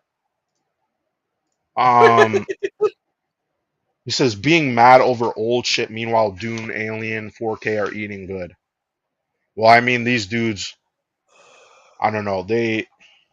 They'll pretend like there isn't good stuff, right? When the good stuff is there, they'll praise it, and then they got to forget about it immediately. Yeah.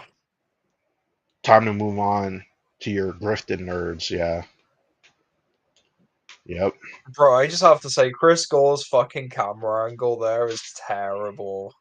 Yeah, I know. He looks Like, why awful. is it that high? Like, put it around face like height. I think it's probably this is his monitor and it's on his monitor, so it's like he's looking Oh down. yeah, probably. But it just looks so bad, man. Yeah, it does look bad.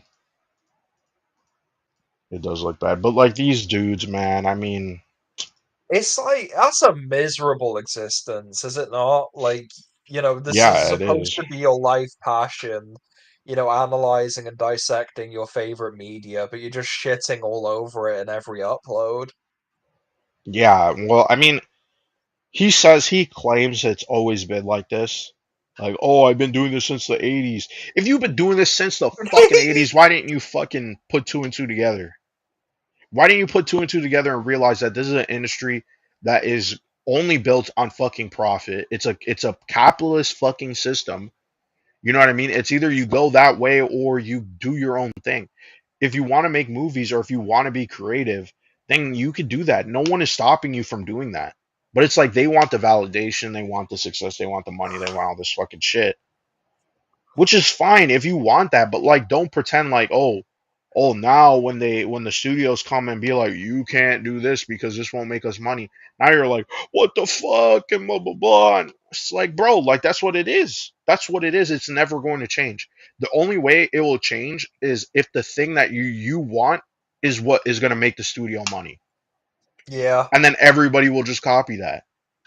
Well, it's one reason I quit watching Critical Drinker, Mahler, and all of them. Yeah, like especially Mahler, right? Like Mahler's not a creative person whatsoever. Like he's a like and this is the thing, right? If you notice, these dudes don't give us. And I'm not saying they have to, right? I'm not divulging a ton of my personal information. I don't think anybody needs to do that. But do you notice with Mahler though? You don't really get a good grasp of where are you coming from. Are you coming from of somewhere who, did you study movies? Did you study storytelling? Are you a fan of this stuff? Are you just, you've learned it through reading books? Like, where is your perspective from? You know what I mean? Is it from a fan perspective? You know what I mean? But you can never get a grasp on Mahler because sometimes he will like something and then you'll notice he will change his opinion because he probably read his comment section and realized, oh no, oh my fans don't like this. And his fans are like these, and this is what I'm saying, the type of people who watch this stuff, like that they're not friends with people, bro, because it, the way people talk online when people have opinions, like, you know what I mean? Like, we all have different opinions and we have to be respectful of that. But the way these people in the comment sections, if you like this, you're fucking brain dead, you're an idiot. Oh my god, blah blah blah, and it just goes on and on. Where they're writing like 4 fucking pages of this essay that somehow there's some loser in their circle who read all of that and was like, yeah, this is a fucking great point. I'm not ever going to read a fucking essay in a YouTube comment section. Half of you guys can't even string together fucking words together and you want me to read your fucking essay. Put it on a fucking blog and give it a title. Maybe I'll give you something. Be like, okay, maybe I'll go read it. I'm not reading no fucking YouTube comment section essay. Get the fuck out of here. I'm never gonna do that shit. Fuck you. Fuck you. You can make all the best points in the world. Yeah. What's that one meme where the guy's like, I ain't reading all of that. Good Bro, luck I or saw like whatever. 3 fucking comments on that the other day, man. Like, it happened in my fucking video. Like, there was this guy who said, "Oh, you're retarded for having this view," and then this guy wrote like a fucking 5-page essay Essay. defending me and Yeah. shit. Like, it was just Listen, all wild. these reviews these days are too surface levels, pseudo intellectuals. Yeah, they always gotta. With Mueller, he's always talking about the logic of the movie, and they're so focused for videos. Hold on, I was going to show this video. I'm gonna pull up another tab. Bro, something about Mulder too. You know, he made a fucking 4-hour synthetic man edit. Like, that's how much time this guy has on his hands, bro. Mueller, look at this, brother. Oh my god. Look at this. What does that say right there? 11 hours? By the way, who's the only one who stayed in here? It's got to be Mueller, right? Mueller was the only one who's consistently in here. It's on his channel anyway, right? 11 fucking hours. Of what? I don't know how people could do this. 11 hours, bro. Oh, I don't know 11 how, man. hours. And the thing is, it's like there's like 7 Seven of these dudes. How much? One, two, three, How the four, fuck, five, bro? Do six, they have a 7, life? 8, 9. Are you These niggas don't seriously have telling lives. me They they don't wake have up, no fucking fucking do the lives, bro. EFAP podcast, and then go to bed and wake up and do it all over again? These people are too involved in their own perception. Yeah, they love. There's got to be this saying. There's something. There's a saying out there. Something about these. People who love. It's not. They're just in love with. Just like themselves and the points that they make. You know what I mean? They're just. I don't know. 12 hours, man.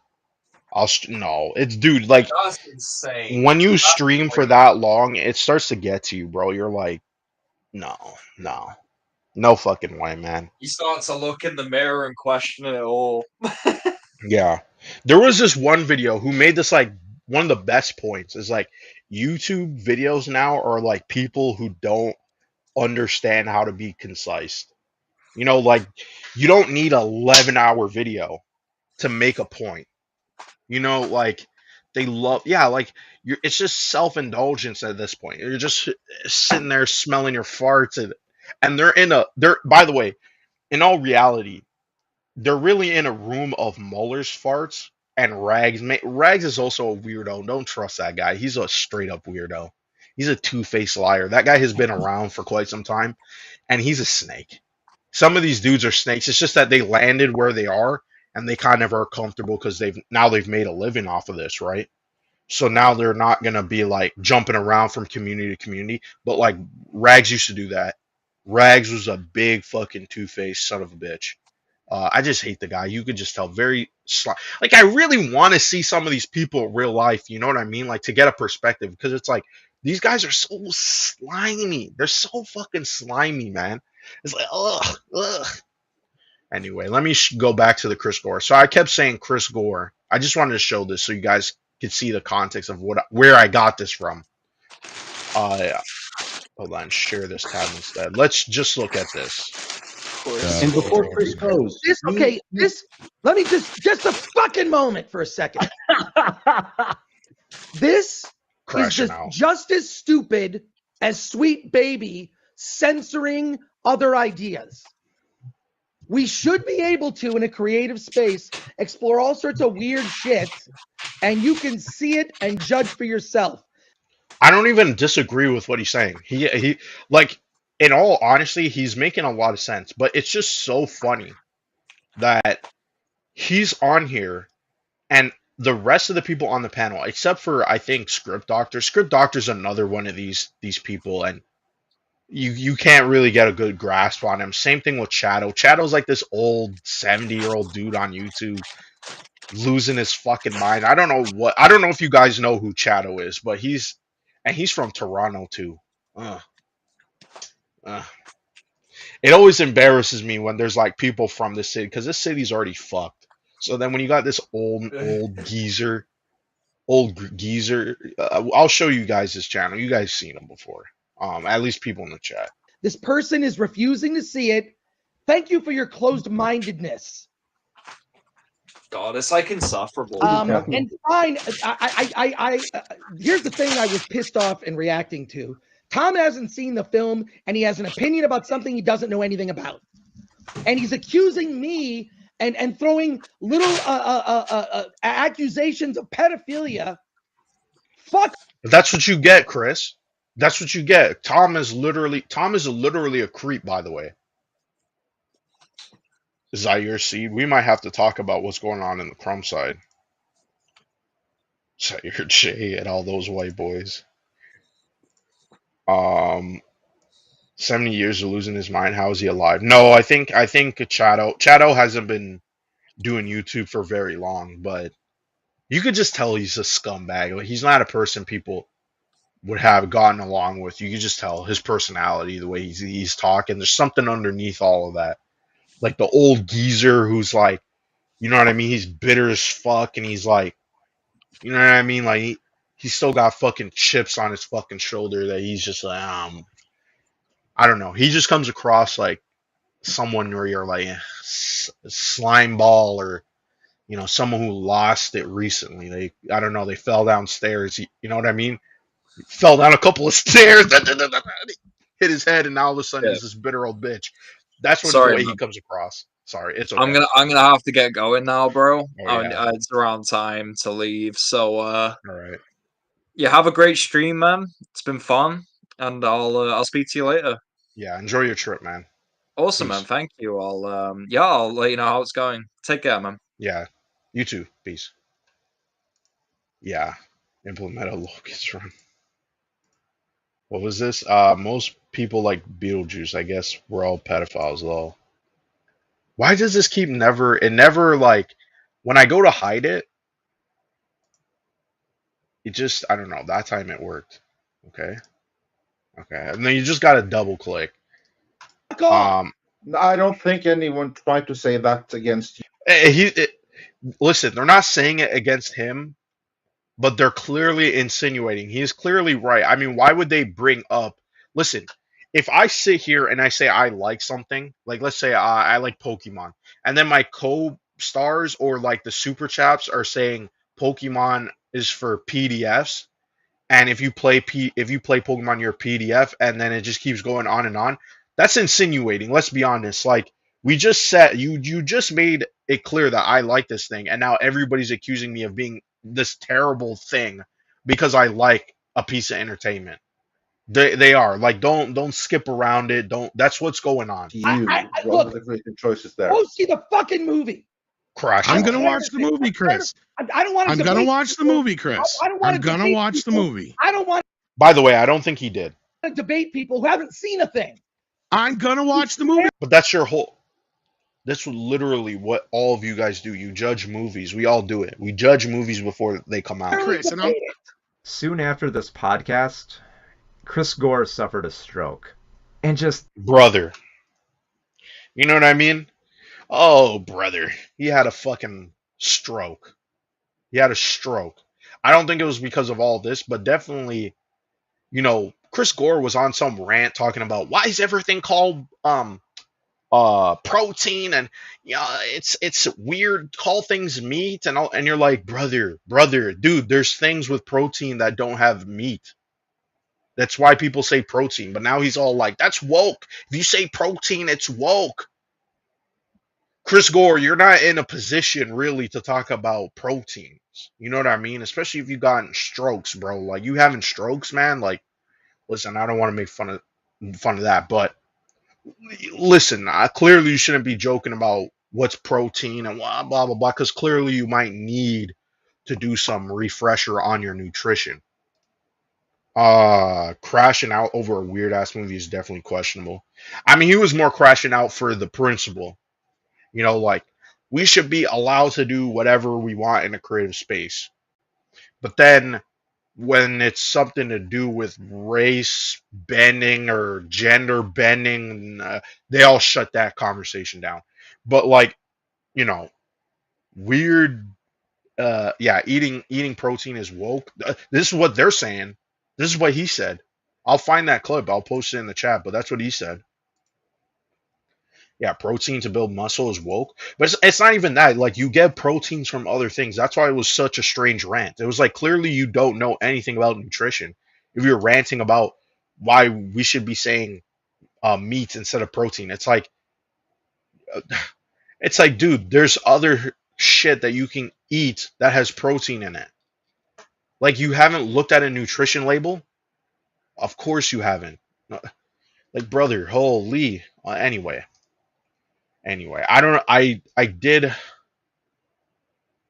know what else to talk about. I was going to talk about the Crumb side. There's some drama on the Crumb side, and then I'll end it there because I don't think there's anything going on. But Mueller and all these people, man, look who's here.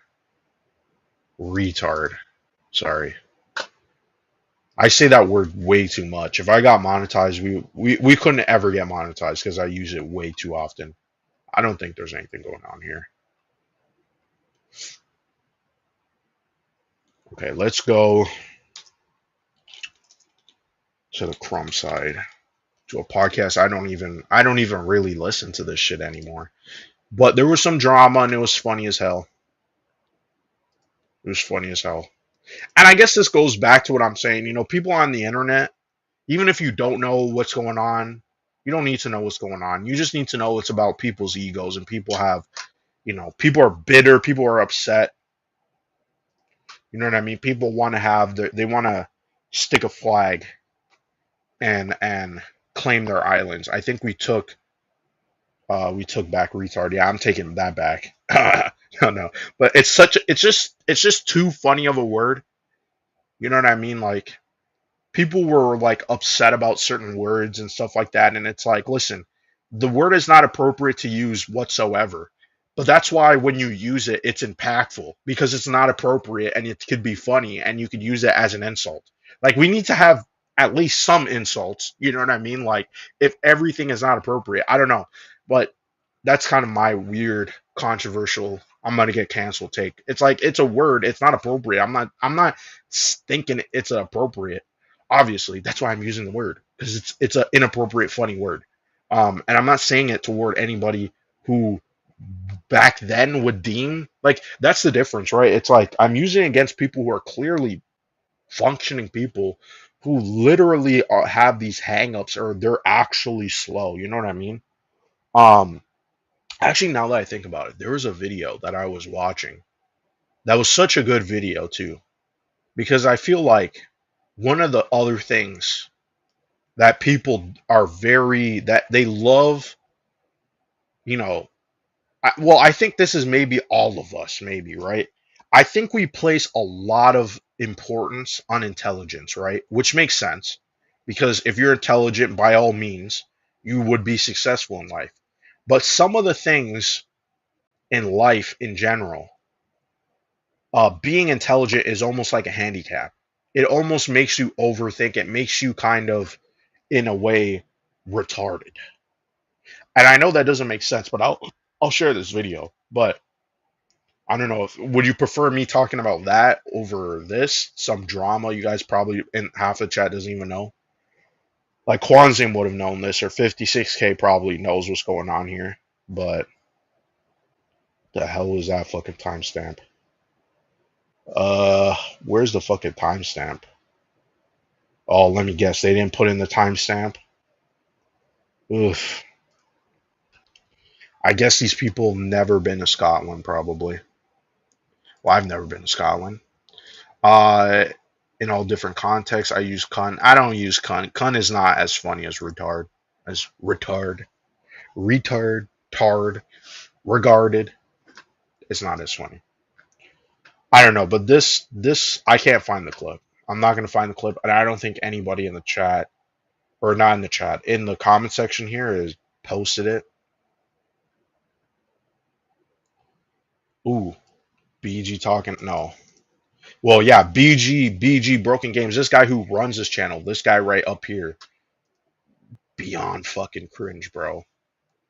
Beyond fucking cringe. These dudes who are just like obsessed with like proving that they're good at video games, and then when you call them out, it's like this is not Dunning-Kruger effect, but there's like it is. If you think about it, it is kind of similar, but it's not because like Dunning-Kruger is more about like a skill or knowledge, right? Like you think you have a certain amount of knowledge or you're very knowledgeable about something, but then it turns out you're not.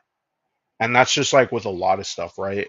Um, where it's like, yeah, you learn something in depth and you think you're really good at it, but it turns out you're not. Um, but yeah, dumb people think they're smart, and smart people question if they're even intelligent. Yeah.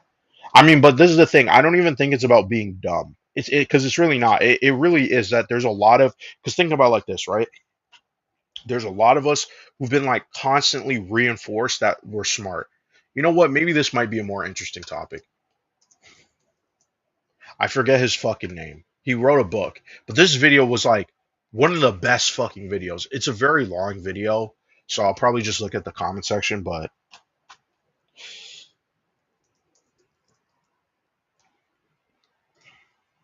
there we go. Mark, that was his name.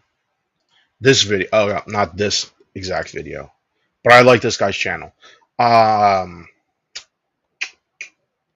being smart can ruin your life. Lenny. This was like, I watched this. I just saw it on my subscription, and I've been watching this guy, you know,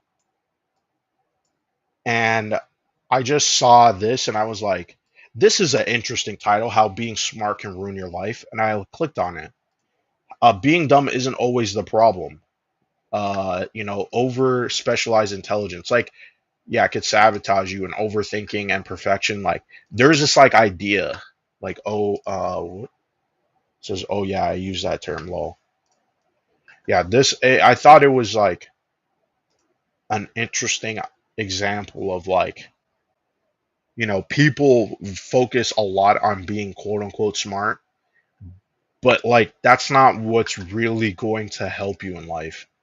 You know what I mean? Like it's going to help you to some degree. Like intelligence is going to help you with problem solving.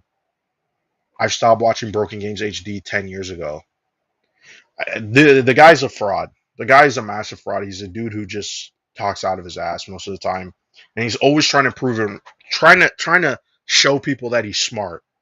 I'm intelligent. I know all this stuff about gaming. I'm better than you at gaming. There's a lot of people in that community. They're always trying to like, whether it's like beating a certain amount of games or like, being the best at a certain game, like they're obsessed with the competition, and it's like toxic fucking competition. And these guys, and the reason why I say it's toxic is not because the competition is toxic, it's because they will do anything to make it seem like they're winning. That's when it becomes toxic, is when you got a bunch of these, and it's dudes doing this shit. A bunch of fucking dudes who are all now going to be lying, cheating, saying all types of stuff just to get ahead, to look like they're better than everybody. That's where I feel like shit goes fucking nuts, and shit doesn't work out. Yeah, what was this? A brilliant English scientist around 1800 published a book with an interesting idea. It's not the strongest, the most intelligent, the most beautiful creatures that survive or thrive. Well, yeah, I mean, obviously he was being cheeky, but like, it makes a lot of sense. Like that, this idea right here, this makes a ton of sense. I don't know if I'll. Lenny was maybe the smartest guy I ever met, yet one of the worst clients that I ever had to coach. He went to Harvard, MIT, worked for a big prestigious Wall Street bank. He had enough degrees to paper an entire wall and a half. Says that's why I think of it in dungeon. I guess he meant Dungeons and Dragons term. Intelligence is a measure of knowledge, and wisdom is the application of knowledge. Yeah. Like wisdom is like, yeah, a collection of like knowledge and experiences and different things, like, and it's something that I feel like you can be wise regardless of your age, but it's like there are older people, because this is the thing, there are older people who are not very wise. And it's because it's like, and I think he talks about in this video, like there's like certain, maybe it's a different video, but there's like people who like wake up and they're like, I'm like 50 something years old. And now all of a sudden I start to go, what did I do for the last 30 something years of my life? Like those are the people I really hope I'm not like that, because that sounds really fucking scary to me. Like you could just sleepwalk through life. I could be really intelligent but lack the ability to apply, for sure. There's tons of people like that. And he there's an example too in this video about the guy who has the world's highest IQ, or what they believe is, because he sounds like he's a potentially lying about it. But when it came to texting I want to a turn it girl down. that he liked, he froze. He'd run complex simulations in his head, attempt to explain to me the game theory of using emojis, argue with me endlessly about evolutionary biology, get into deep philosophical conversations. And you know who this sounds like too? This example? This sounds like Mueller. You know what I mean? Like these are the same types of dudes who they're like, they would go on these like, it's like to prove a point, they gotta like hopscotch to all these different topics and like go in depth in those topics for you to understand. So then you could circle back, which you never do. You never circle back to the original point. That's what Mueller literally does in 7, 11-hour videos. Like it's fucking insanity. Nerve and the overstimulation of screens, and by the end of it, he would have talked himself out of a simple text message asking a girl out for coffee. My name is Mark Manson. I am New York Times bestselling author, and before I sold 20 million books, I used to coach people. I used to coach guys like Lenny. And I remember, with Lenny in particular, thinking this guy could run $1 billion hedge fund, yet he can't even send a girl a text. What the fuck is wrong with him? We are taught our whole lives that it's good to be smart, to think through problems, to pull a broad swath of knowledge and experience to find the optimal solution to any given situation. And yes, usually it is good to be smart. Intelligence is a huge advantage. Out of pretty much anything we've ever tracked or measured, intelligence correlates to real-world success more than anything else. Yet, I am here to argue that there are specific situations where your intelligence can backfire, where it can actually hurt you rather than help you. Dealing with my old client Lenny was... And if more people focused on other elements too, it's like everybody has to argue and fight about improving or to prove their intelligence. Or like, I'm smart, or I'm smarter than you. That's what everybody loves to do. The exact We all moment that I love to do realized that shit. that in some context, being smart is actually a trap. But to really understand why intelligence can hold you back, we need to go back about 1,000 years. Chapter 1, Status Anxiety. The year is 1431, and in the center of France, a 19-year-old peasant girl stands tied to a stake. She's surrounded by priests and soldiers, and the smell of smoke is thick in the air.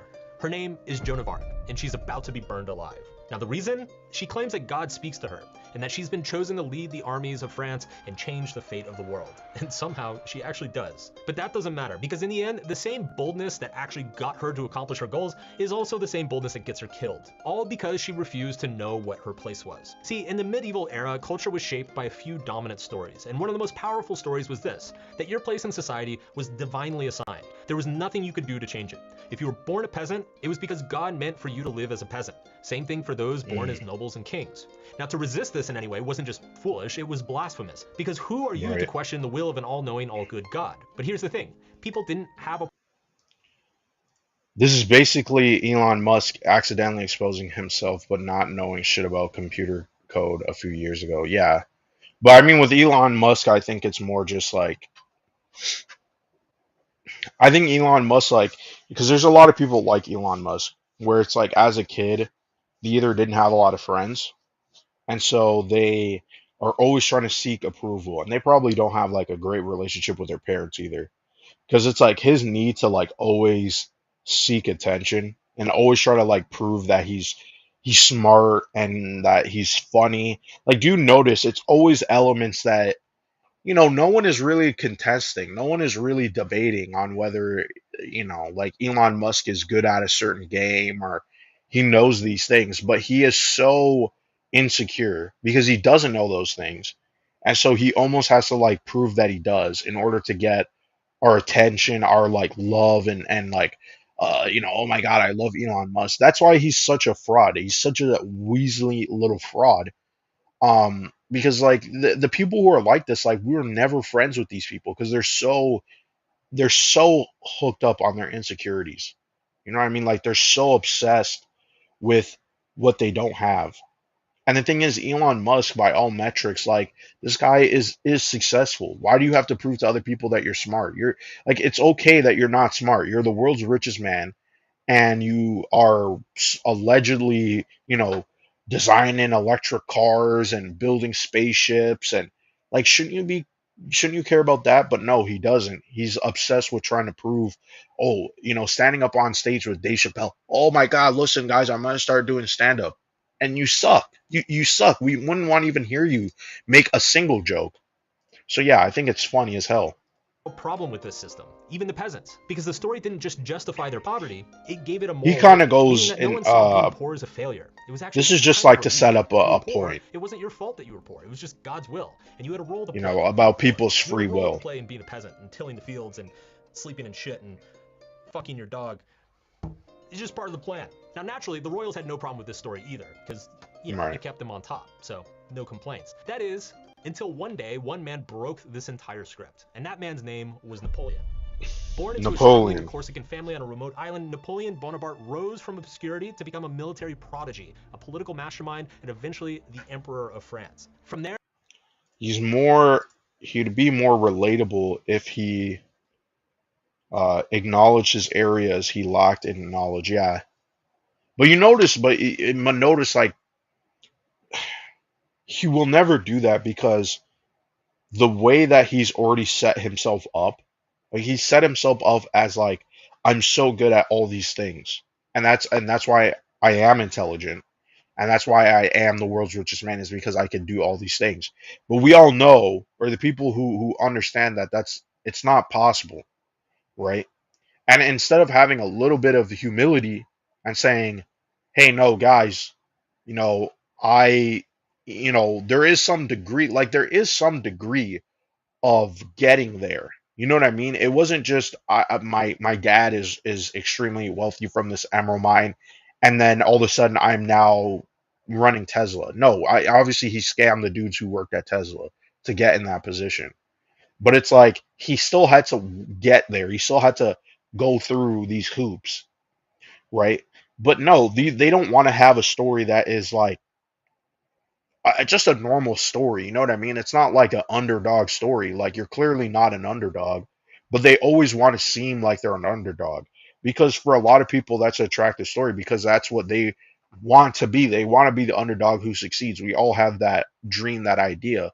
But the problem is when it's coming from these multimillionaires who are not underdogs, they've never been underdogs, which is okay, right? But they can't.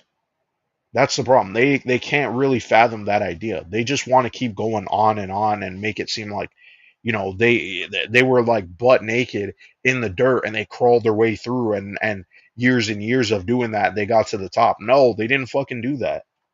He just needs to shut up and say, I don't know certain things. I'm always learning and stuff. A lot of people would respect him a lot more.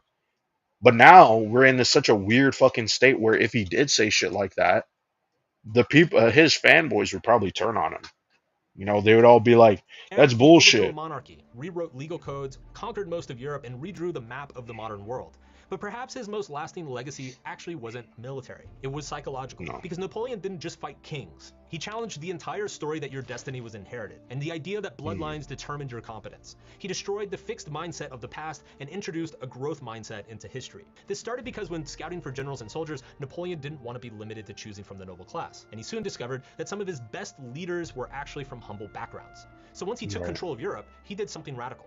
He abolished feudal privilege and pioneered a new principle: careers open to talent, meaning that if you were capable, like Joan of Arc, you rose. Didn't matter where you came from. This idea spread, and with it came a new cultural story. And even now, I feel like this idea, like people at the top are trying to slowly take away this idea. Like Elon Musk and Jeff Bezos and some of these people, like they're slowly trying to get away from that idea because it doesn't benefit them, right? They only want to be at the top. And and the funny thing is, it's not even like these some of these people like Jeff Bezos. Jeff Bezos didn't come from fucking money.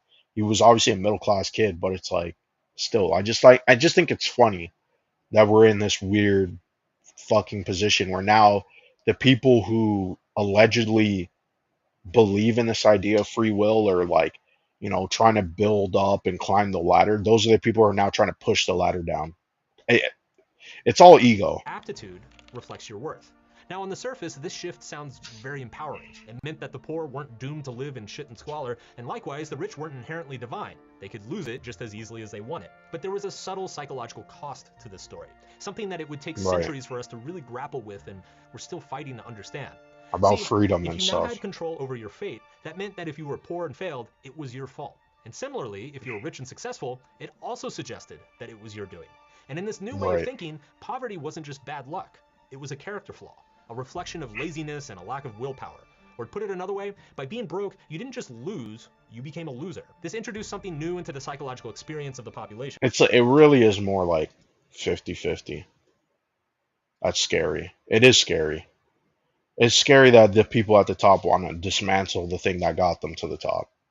Because this is the thing, they're so obsessed with just being at the top. They never were like, hey, listen, my time will come and go.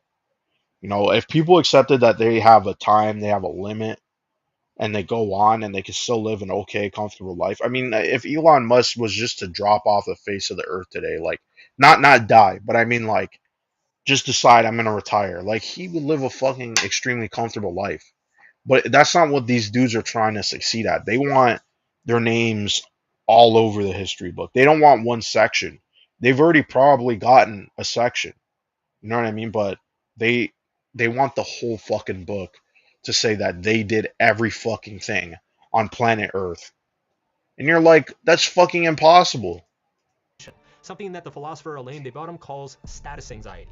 Status anxiety is the hidden cost of freedom and opportunity. If you have control Right. over the fate of your own life, now you have to worry about whether you deserve your lot in life or not. And the most pernicious part of status anxiety, it never goes away. In fact, the more Nope. you win, the more you have to lose. Therefore, the more stressed and anxious you become about losing it. This has resulted in something known as the Easterland paradox, which finds that the highest rates of Right. anxiety, depression, and suicide are in the richest and wealthiest parts of the world. Yeah, this is actually legitimately scary. This paradox, because yeah, I never heard of it before until this video, but it's like, yeah, that makes so much sense. It makes a lot of fucking sense. Oops. I wonder if Aaron's gonna stream soon. Once Aaron streams, I'll probably hop off and then go to his stream, but we'll continue with this. Now, status I anxiety. know a lot of people probably are not. I don't know. We took like a hard 180 turn into this direction. Of the gifted. The smarter you are, the more expectations you have to succeed, the less you feel at liberty to fail, and the Yep. more anxiety you feel at something as small and simple as sending a girl a text. And this was Lenny's first trap. He had gone through life Because it's all about, and it's not even just about being intelligent and thinking that you have like more to lose. It's just more, it's more the idea that there's a, like, you're going to do something and you feel like it's going to like define you, right? It's going to define your existence. But the more you do it and the more you keep failing at it, I mean, the thing is you either get better at those things or you just accept it and it's just a common part of life. He said, I'm scared, bruh, help me. Well, I mean, you're in Australia, bruh, so I mean, it is scary out there. We took a hard R turn. Oh, brother. literally acing everything. He had perfect test scores, had a mathematics degree from the best school, worked in one of the world's most prestigious banks, making an insane amount of money by the age of 30. Yet because he succeeded at literally everything he applied himself to, the prospect of a girl not going on a date felt cataclysmic. So what did he do? Yeah, this is crazy. I mean, like, because also too, you know what it is? Like, there's certain people who just like they just like we will just have to be honest. There's people who just win. You know what I mean? Like they've never really had like massive setbacks. And I've always said this too, like, because you know, like when you tell people this, they always think they're the person who's winning and shit. They always think that, but like the people who always win, I notice, is like when something does go wrong, you know, they don't know how to get out of it. You know, they don't know how to fucking fix the problem that they're in because they've just consistently win. You know what I mean? And the idea of failing to them, that's just hard. Not hard enough. Goddamn. He bullshitted. In fact, Lenny was the Picasso of bullshit. Yeah, Chapter he just two, bullshit his way artistry. through things. Benedict Arnold was one of the most capable American generals during the Revolutionary War. His He's a days on bullshitter. Quebec, his naval battle at Valcour Island, and his leadership at Saratoga were the critical turning points in the war. His tactical intellect and courage were unquestionable. The problem was that Arnold was a notorious pain in the ass. He was brilliant, and he knew it. And therefore, he felt like he shouldn't have to tolerate the same treatment as others. This arrogance rubbed Right. everybody the wrong way, though. And simply You put, know who that sounds like? BG. You know, BG Broken Games HD.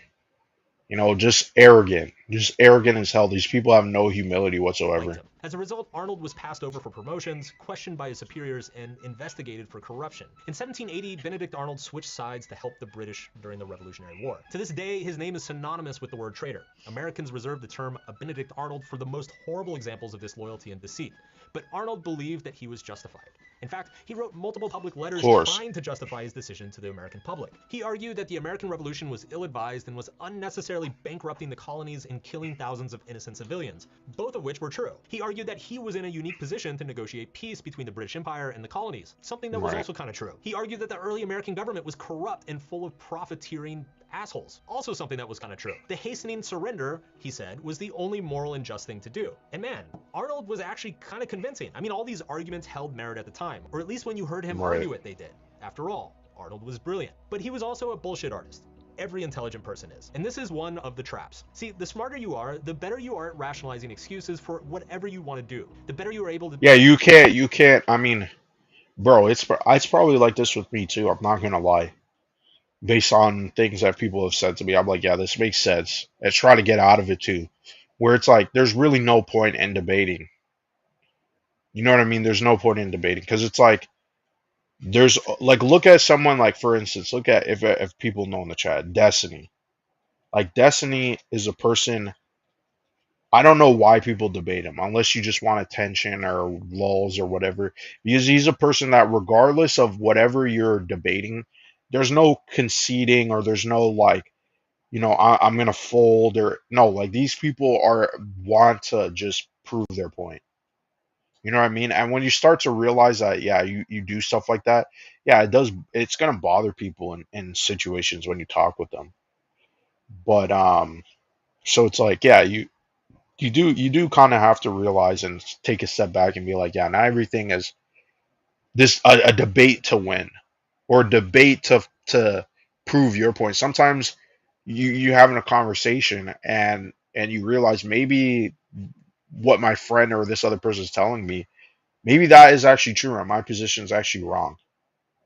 And like that's okay. That's okay to be like, yeah, it's to just I don't know, like not to just say concede. I'm not saying like, oh, you need to fold even if you are right and the person saying bullshit, but it's more just like the idea of like just listening to what other people are saying and like seeing if it actually makes sense and something that could take it away instead of it just being like, oh, well, you're saying it's not true and it's not true for X reasons, but you don't know, but you're just trying to dismiss what they're trying to say to make it look like, yeah, your point is right.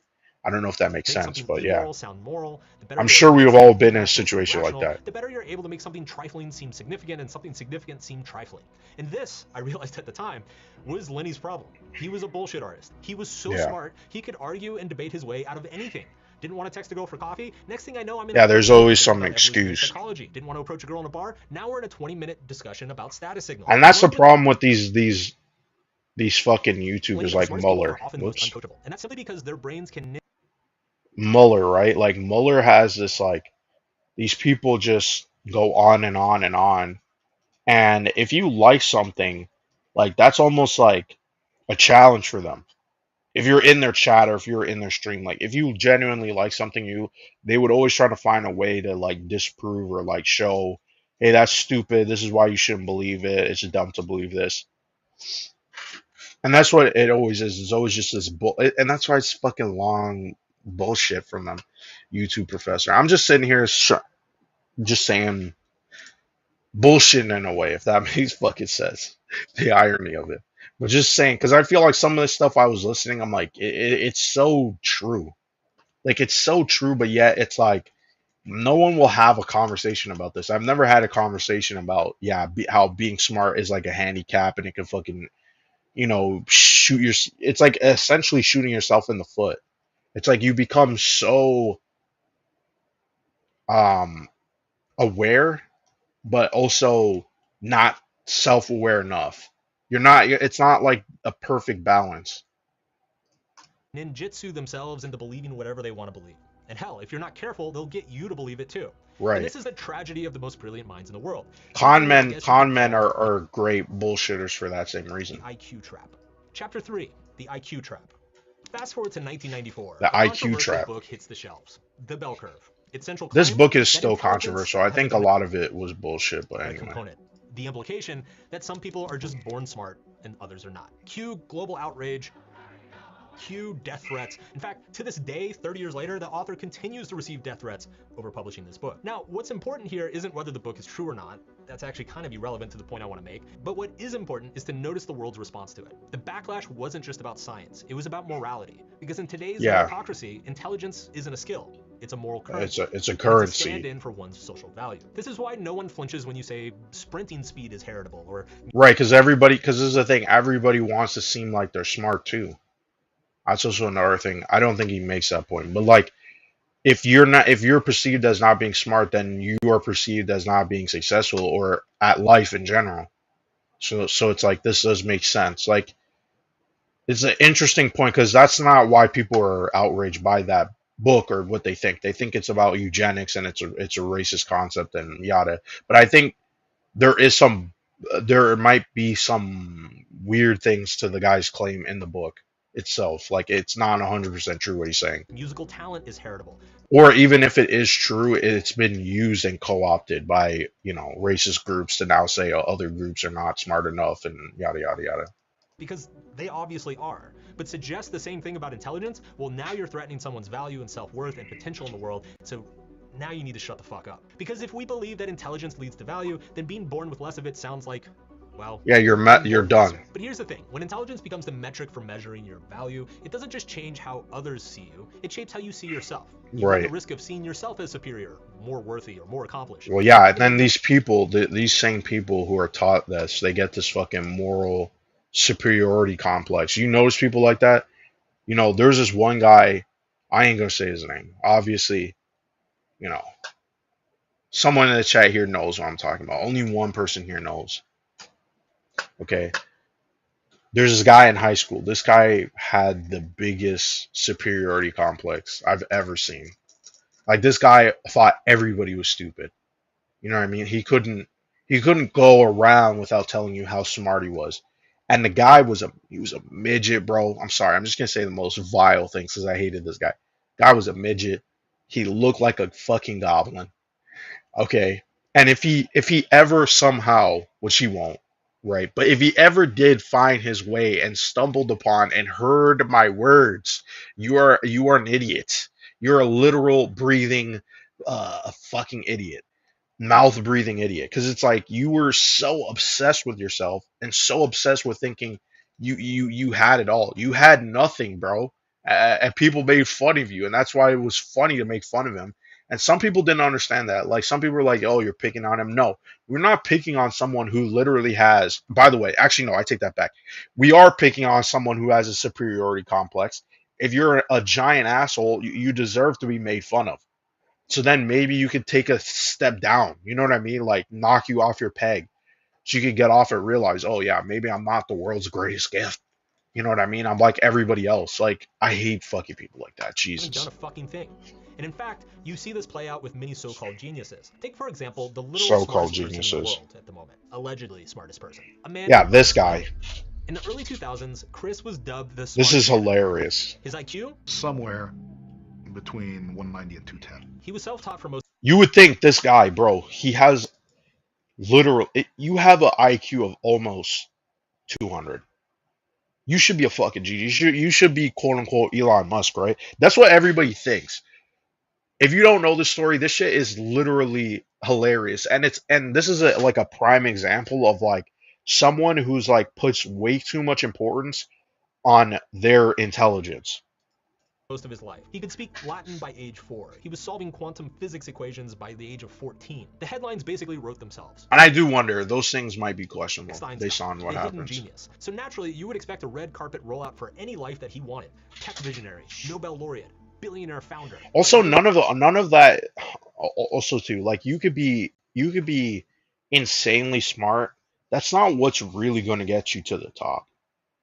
You know what I mean? What's going to get you to the top is actually connections. It's actually being likable, and also at the same time knowing when to stomp on other people's backs. That's how messed up being, at the top really is. It's like two-faced. Like you got to be a really sociable person, but you also have to be a psychopath because the same people that you're friends with, you now either have to cut them off or you got to push them down. It's messed up. Lincoln's reality? He became a bouncer at a bar in Missouri. Why? To pay the bills as he spent years writing his magnum opus, a wonderful page-turner called The Cognitive Theoretic Model of the Universe, a new kind bunch of of reality bullshit. theory. You gotta love that subtitle, reality theory. Like, isn't that an oxymoron? Anyway, the book was terrible. It was a jargon-laden pile of trash that pretty much no one takes seriously. And so that raises an obvious question. What the hell happened? How could someone so smart not make it? Langan went to college, Easy. but that's when things started to fall apart. He clashed with his professors and struggled to build a social network. And eventually, Ding, ding, ding, ding, ding. It's right there. It's literally right there. Ding, ding, ding, ding, ding. Is destined to fail of his IQ? Huh? Huh? Literally, huh? Eventually, he dropped out. Now here's where it gets interesting, because instead of reassessing his own blind spots like lack of emotional maturity or But social that takes self-awareness. He and he clearly was not built to have self-awareness. intelligence or being cognitively flexible, Langan doubled down on his belief that one, he was too smart for the system, and two, the system he was too smart for had failed him. In other words, when it was clear that life Yeah. wasn't turning out the way he By the way, there's another person who was like that. There's tons of people like this. What's his name? The Unabomber. Same fucking story. It's like these people are like insanely smart, and then it's like they have no friends. They never like you know developed interesting social connection. You know what I mean? Like they don't have any relationships. Like none of that stuff. And then he goes on to just fucking do all this unhinged shit. Like it's not surprising, but it's like the way the thing is, like, if you ask people about, like, if you just describe the Unabomber, but just like remove the parts that he killed people and all that stuff, you people would assume he's successful.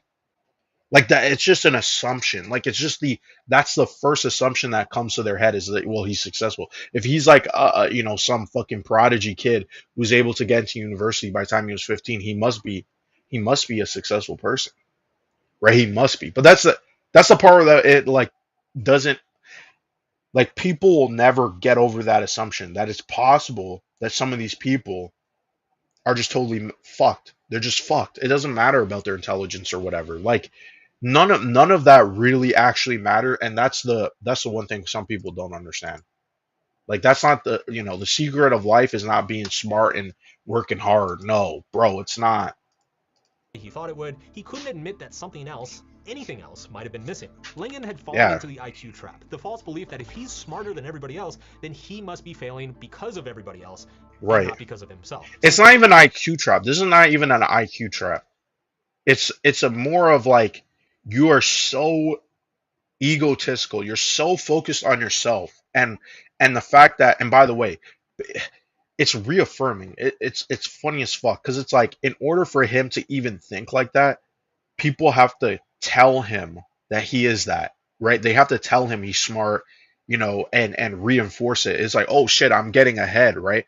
Like if I'm skipping grades and everybody else is behind me, that means I'm obviously smart, right? The teachers tell me I'm smart, I'm gonna go somewhere. So then when he fails, as he's saying, and then instead of it being like, hey, is this my fault? Instead of it being like an assessment on his character, he assesses other people's characters. That's a horrible, yeah, horrendous ego. Yeah, ego is like, ego is because this is like everybody's obviously gonna have an ego. We all have a sense of self, right? But this is like when you get to the degree where everybody reinforces your ego, and that's dangerous.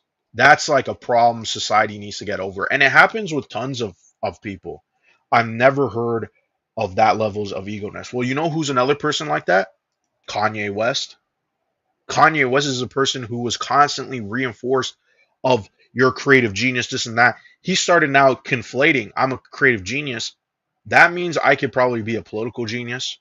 I could be a mathematic genius. I could be, all these different things that he clearly has never built the skill or the talent for it. And all of a sudden, and then now he's pissed because he's like, I don't know, he had some fucking, he's either off his medicine or something. And now he's saying all this like, oh, I believe in Hitler and all this shit that makes no sense. Um, and now he's blaming everybody but himself. Those are the people that are dangerous. Like when people can't take a step back and think just for a moment and think, could this be my fault? We got issues. We got severe issues, and society just loves these kind of people. You know what I mean? We're like, holy shit, this guy, he can do this, bro. And they give him everything he wants without realizing some of these people need to earn this shit. You know what I mean? You need to earn this. You don't and you need to earn it, and you also need to fail too. That's another thing too. Like, and this is not to like go on a fucking other. It's a tangent. This whole thing's a tangent. Fuck it. But like people do need to learn to fail. Like that's what it really should. And I know that sounds crazy to a lot of people, But it's like if people don't learn to fail, they don't get bruised. If you don't get bruised, you don't get your skin doesn't thicken. You know what I mean? And then so when you do get bruised, but you're like 30 something, bro, like it's going to hurt a lot more. And and the thing is when it hurts a lot more, those people they don't know what to do because they've never been in a situation like that. That's what I'm saying. Like people who just win consistently, like it's like this is the thing. People in society are like, well, we can't just punish them because they're winning. It's like I'm not even saying that. I'm not saying they need to be punished or whatever. But like those are the people that definitely will see later on in life where it's like they have it all or what it seems like they have it all, but it's not true. It's 100% Instead not of true. asking, what am I not seeing? He asked, why is everybody else so stupid? In the end, Langan's tragedy wasn't just a lack of opportunity, it was a lack of humility. He put all of his eggs into Exactly. being smart, and when life required anything but intellect, he was unprepared for it. Which is why our traditional notion Right. of intelligence is probably not a good one in the first place. In fact, I think there's a much better one. Chapter Yeah, 4, this is where he gets Diversifying into Your some Intelligence. interesting ideas. Naval Ravikant once said that the only real test of intelligence is whether you get what you want out of life. By that definition, Right. intelligence involves much more than mathematical talent or verbal linguistic memorization or spatial rotations of objects in one's But mind. It also, requires a problem with that quote is what happens. A lot of the people. Let me just go back a second. Because like the thing about this quote, it's a good quote, but it's also like what happens. There's a lot of people who what they want out of life is like all the same. You know what I mean? All these people want to have like these giant houses. They want to make the most money. Like those are like I'm pretty sure if we ask like 10,000 people like what do you really want out of life? There's gonna be tons of answers like that. And the thing is like it's fine. You're allowed to have that. You're allowed to do that if you want to spend all of your life chasing money and trying to be a millionaire and try to make all this money. That's fine. Same thing with getting houses or like I want to have a trophy wife or a trophy husband, whatever it is, right? But like these people get the same thing and then it's like they're empty. It's like then they're like, what do I do? It's the same people. Absolutely obnoxious, yeah. Well, these are the same people, right? And you're like, well, like there's nothing we as a society can really do. It's more about their self journey. Everybody I believe has a self journey, but some people the thing about self journey is like people accept it or not. You know what I mean? Like some people it's like do I take the hard path in life because it will make me a more interesting person, it'll develop my character, develop what I want out of life, or do I go the path that everybody wants me to? And everybody, majority of people are going to take the path that everybody wants them to, and they never take the hard path. And the hard path, it's not saying at the ending of the hard path you get everything you want. That's not what it is, right? What the hard path is that you go through the path of uncertainty, and you start to develop and understand and go through hardships that you would have not have if you went through the easy path. And the thing is, when you go through sometimes people need to go through hardship to understand what life is really about. And some people don't understand that. They don't understand that you need to actually suffer to understand what you want out of life. And I know for a lot of people that's like really hard to swallow. That's not like they can't accept that or they have an issue with that. But that's the truth because majority of life is going to be about suffering. And when you take the easy path, right? The easy path, what is going to end up with a lot of people, and this is why when we're talking that other quote earlier in the video, where it's like, oh, intelligence in like Western countries is, or sorry, intelligence, but depression and anxiety is high in these Western countries. It's because everybody gets what they want. You know what I mean? They get what they want, and they realize that's not what they wanted. And that's what it is. Most people have to go through, you know, years and years. And I'm not talking about career. I'm not talking about any of those things. I'm talking about things that actually matter. Things like what you value in life. Like people have to ask themselves, what do you value in life? Because if you only are going like, oh, I just want to value money and possessions, you're going to have an empty fucking life. Majority of the people are not satisfied with just money and life. And if look at Elon Musk. If Elon Musk only valued money in his life, wouldn't you think he would stop doing everything he's doing right now? But he doesn't. That's not what he doesn't care about money, right? He clearly doesn't. He cares about his fucking status. Money is a byproduct of what he's really chasing after and what he's gonna want. Obviously, we know he grew up in a life of money, so that's never really gonna be his goal, right? But his goal really is just attention. You could see. I don't need to sit down and have a conversation with Elon Musk to know that he wants attention. Everybody wants something in life, and it's not a possession. It's about relationships. Life is about relationships. So when people fail at certain relationships, especially friendship, like some people are not going to have good relationship with their parents. It's not their fault. But if you can't have any kind of friendship, I usually see that as a red flag. That's usually a red flag for stuff. So, you know, people what they want out of life, most people they have to go through hardships to understand what they want.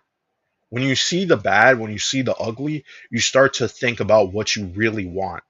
You know what I mean? Like, well, you could have everything, but then, oh, you have everything, and then your family's pissed off at you, and all this stuff like that, or now your wife wants a divorce, and then you start to realize, was this even worth it? You know, and the thing is, that stuff takes years and years of people developing, and then they get on that path. So, I don't know, man. Is whether you get what you want out of life. By that definition, intelligence involves much more than mathematical talent or verbal linguistic memorization or spatial rotations of objects in one's mind. It requires social acuity, a certain emotional resilience, a level of self-awareness that's uncommon, and not to mention, of course, humility. In fact, A lot of people don't like the word humility. That's what I've noticed. that's uncommon. A lot of people don't like to be humbled. They don't want to be like, you know what I mean? Hardship doesn't always lead to learning what you want. You could get lost in the struggle of just surviving. Yeah, I mean that's a good point too. But I think what and this is what I was saying when we're talking about like synthetic man, right? Is like what you need to like understand about the hardships too is that you have to reframe what you're going through. Like a hardship, in my opinion, is like a struggle. It's a struggle, right? But it's how you interpret it is really what would you call it? Like that's really the test. You know what I mean? Like because it's like there's gonna be people who do get lost in the struggle, right? But it's also because I mean there it also could be because most people I don't think look at a hardship as you know a way of learning what you want. But if that was just, even if that was just implanted into your mind, you could start to now think of certain things, no matter what the situation, and go, what can I take away from this? Right? But some people, like you say, like somebody might be like a hardcore drug addict, where at this point they're either so high consistently, they're not even in the right frame of mind. So it's like, yeah, so I see what you're saying for sure. It's just like where like I truly do believe, right, that people still need to see what they're going through as like there is a potential meaning to it, right? And once you understand that you can find some meaning even in something that is nothing or like the worst of the worst, that's like your guide. Because once you have a guide in your life of something, you can keep going. And that's what I'm saying. All these people like, oh, I'm gonna off myself when I don't have kids. It's like, why would you set that up? Like, why would you even put that in your mind? That's not a good thing to be saying. Even in jest, certain things you shouldn't say in jest because it's like because it really is just a reflection of your psyche. It's like what you're actually going through. So I always feel like people shouldn't just be like, this is a hardship and this I didn't deserve this. You know what I mean? You always hear people like that.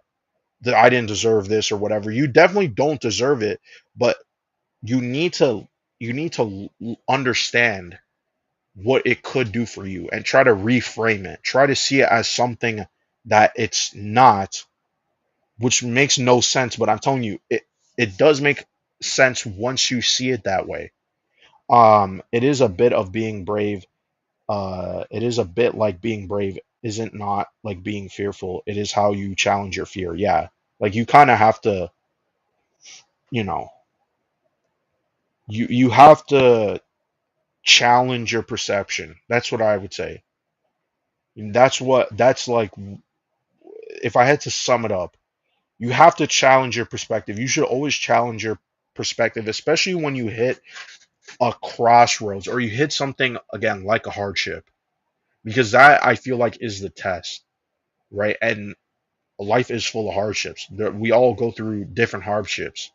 My hardship is not the same as yours. Like, if there's one thing in life that's always going to be different, it is hardships. Because people are going to be like super successful, and then it's like they have like the worst relationships. You know what I mean? Like, that's their hardship. And you know, they have to navigate that. There's tools and there's things like this is why I was saying before, people really should listen to a broad range of things, because when you hear something that maybe you don't disagree with, it allows you to think of why you disagree with it. And some people, they don't know that. You know what I mean? They don't know that. I think you would be a great psychologist. I don't like all parts of psychology, but I definitely like because recently I like philosophy. I've always loved philosophy because it's like there's something about it that it makes a lot of sense to me, especially about existence, about purpose and meaning. There's so many ways in life of how people develop this, and I feel like it is it defines all of us. Like, if there's one thing on this planet that we always are going to have, uh I don't know what you would call it, like a framework for, it is going to be purpose. Like, what is our purpose? Why are we here? Why do we do this? Why am I this kind of person? Why did this happen to me? We're all looking for some semblance of purpose or meaning, to validate our existence, right? Because look at it, some people are severely depressed. I've been through stuff. I know, some people in the chat have been through stuff too, right? We all been through terrible things. And sometimes it's not even really like the worst of worst. You know what I mean? None of us have been through the freaking Holocaust or been through slavery or been through these traumatic things that have happened in history. But that doesn't invalidate what we've been through. You know what I mean? Like, I notice people like to do that too. They like to go, "Oh, well, you didn't do this," and blah blah blah. It could be a good way of framing things to make it sure so you don't spiral and think, I'm in like a terrible, terrible situation. But it shouldn't be like, "Oh, well, there's other people struggling way worse than you. Why shouldn't you struggle?" And it's like, no, because all of us are living a different existence. All of us are thinking differently. All of us are on a different path. So I think that's stupid. I think that's insanely stupid to say to someone, especially if they're going through something. I would never say that to someone. People need to, people need to hear that their problems are legitimate and that they can overcome their problems. I never, this and what we were saying before, this idea of black pill and all that. I don't believe in this shit. You know, I used to think this way, and I realize how wrong it is to think that way. Not because it's wrong in the sense of, the world is full of suffering and everything is bad. I do agree everything is bad, right? Everything is bad, everything is awful. You could say whatever, right? But the thing is, you do not have to always believe that. And I know you would think that sounds delusional, that sounds like cult, these terms that these people come up with, but that's what it is.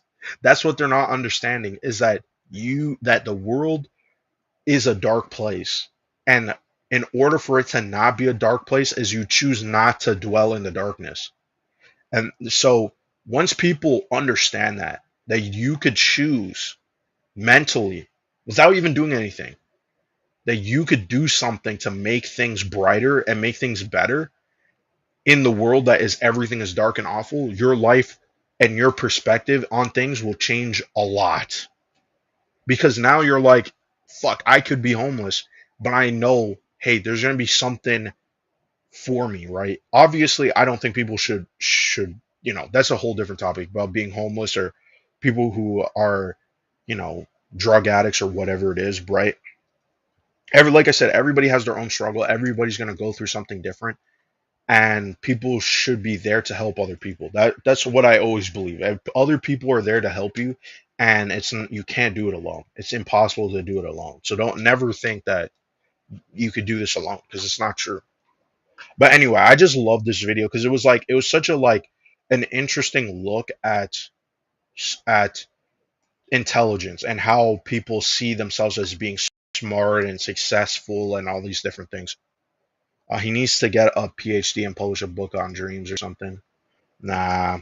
I think, what this stuff will reach, and this is what will always be my belief, right? Is like to get some of these messages and these ideas and themes for people to think about and dwell on, they should be an entertainment. That's what it should be.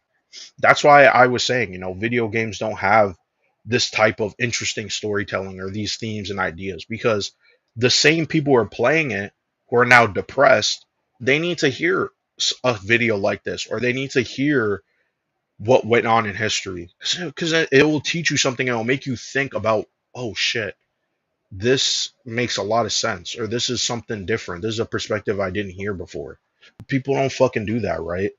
And the people in charge of entertainment, they don't give a fuck, obviously. So, but anyway, that's it. I was gonna talk about BG and his stupidness, but we all know what it is, man. BG's an idiot.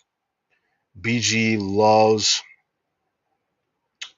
BG loves talking and shit. So being an egomaniac. But yeah, I'm gonna end it here, guys. I appreciate anybody who stopped by. Tony, thanks to the boss fighter, he came through.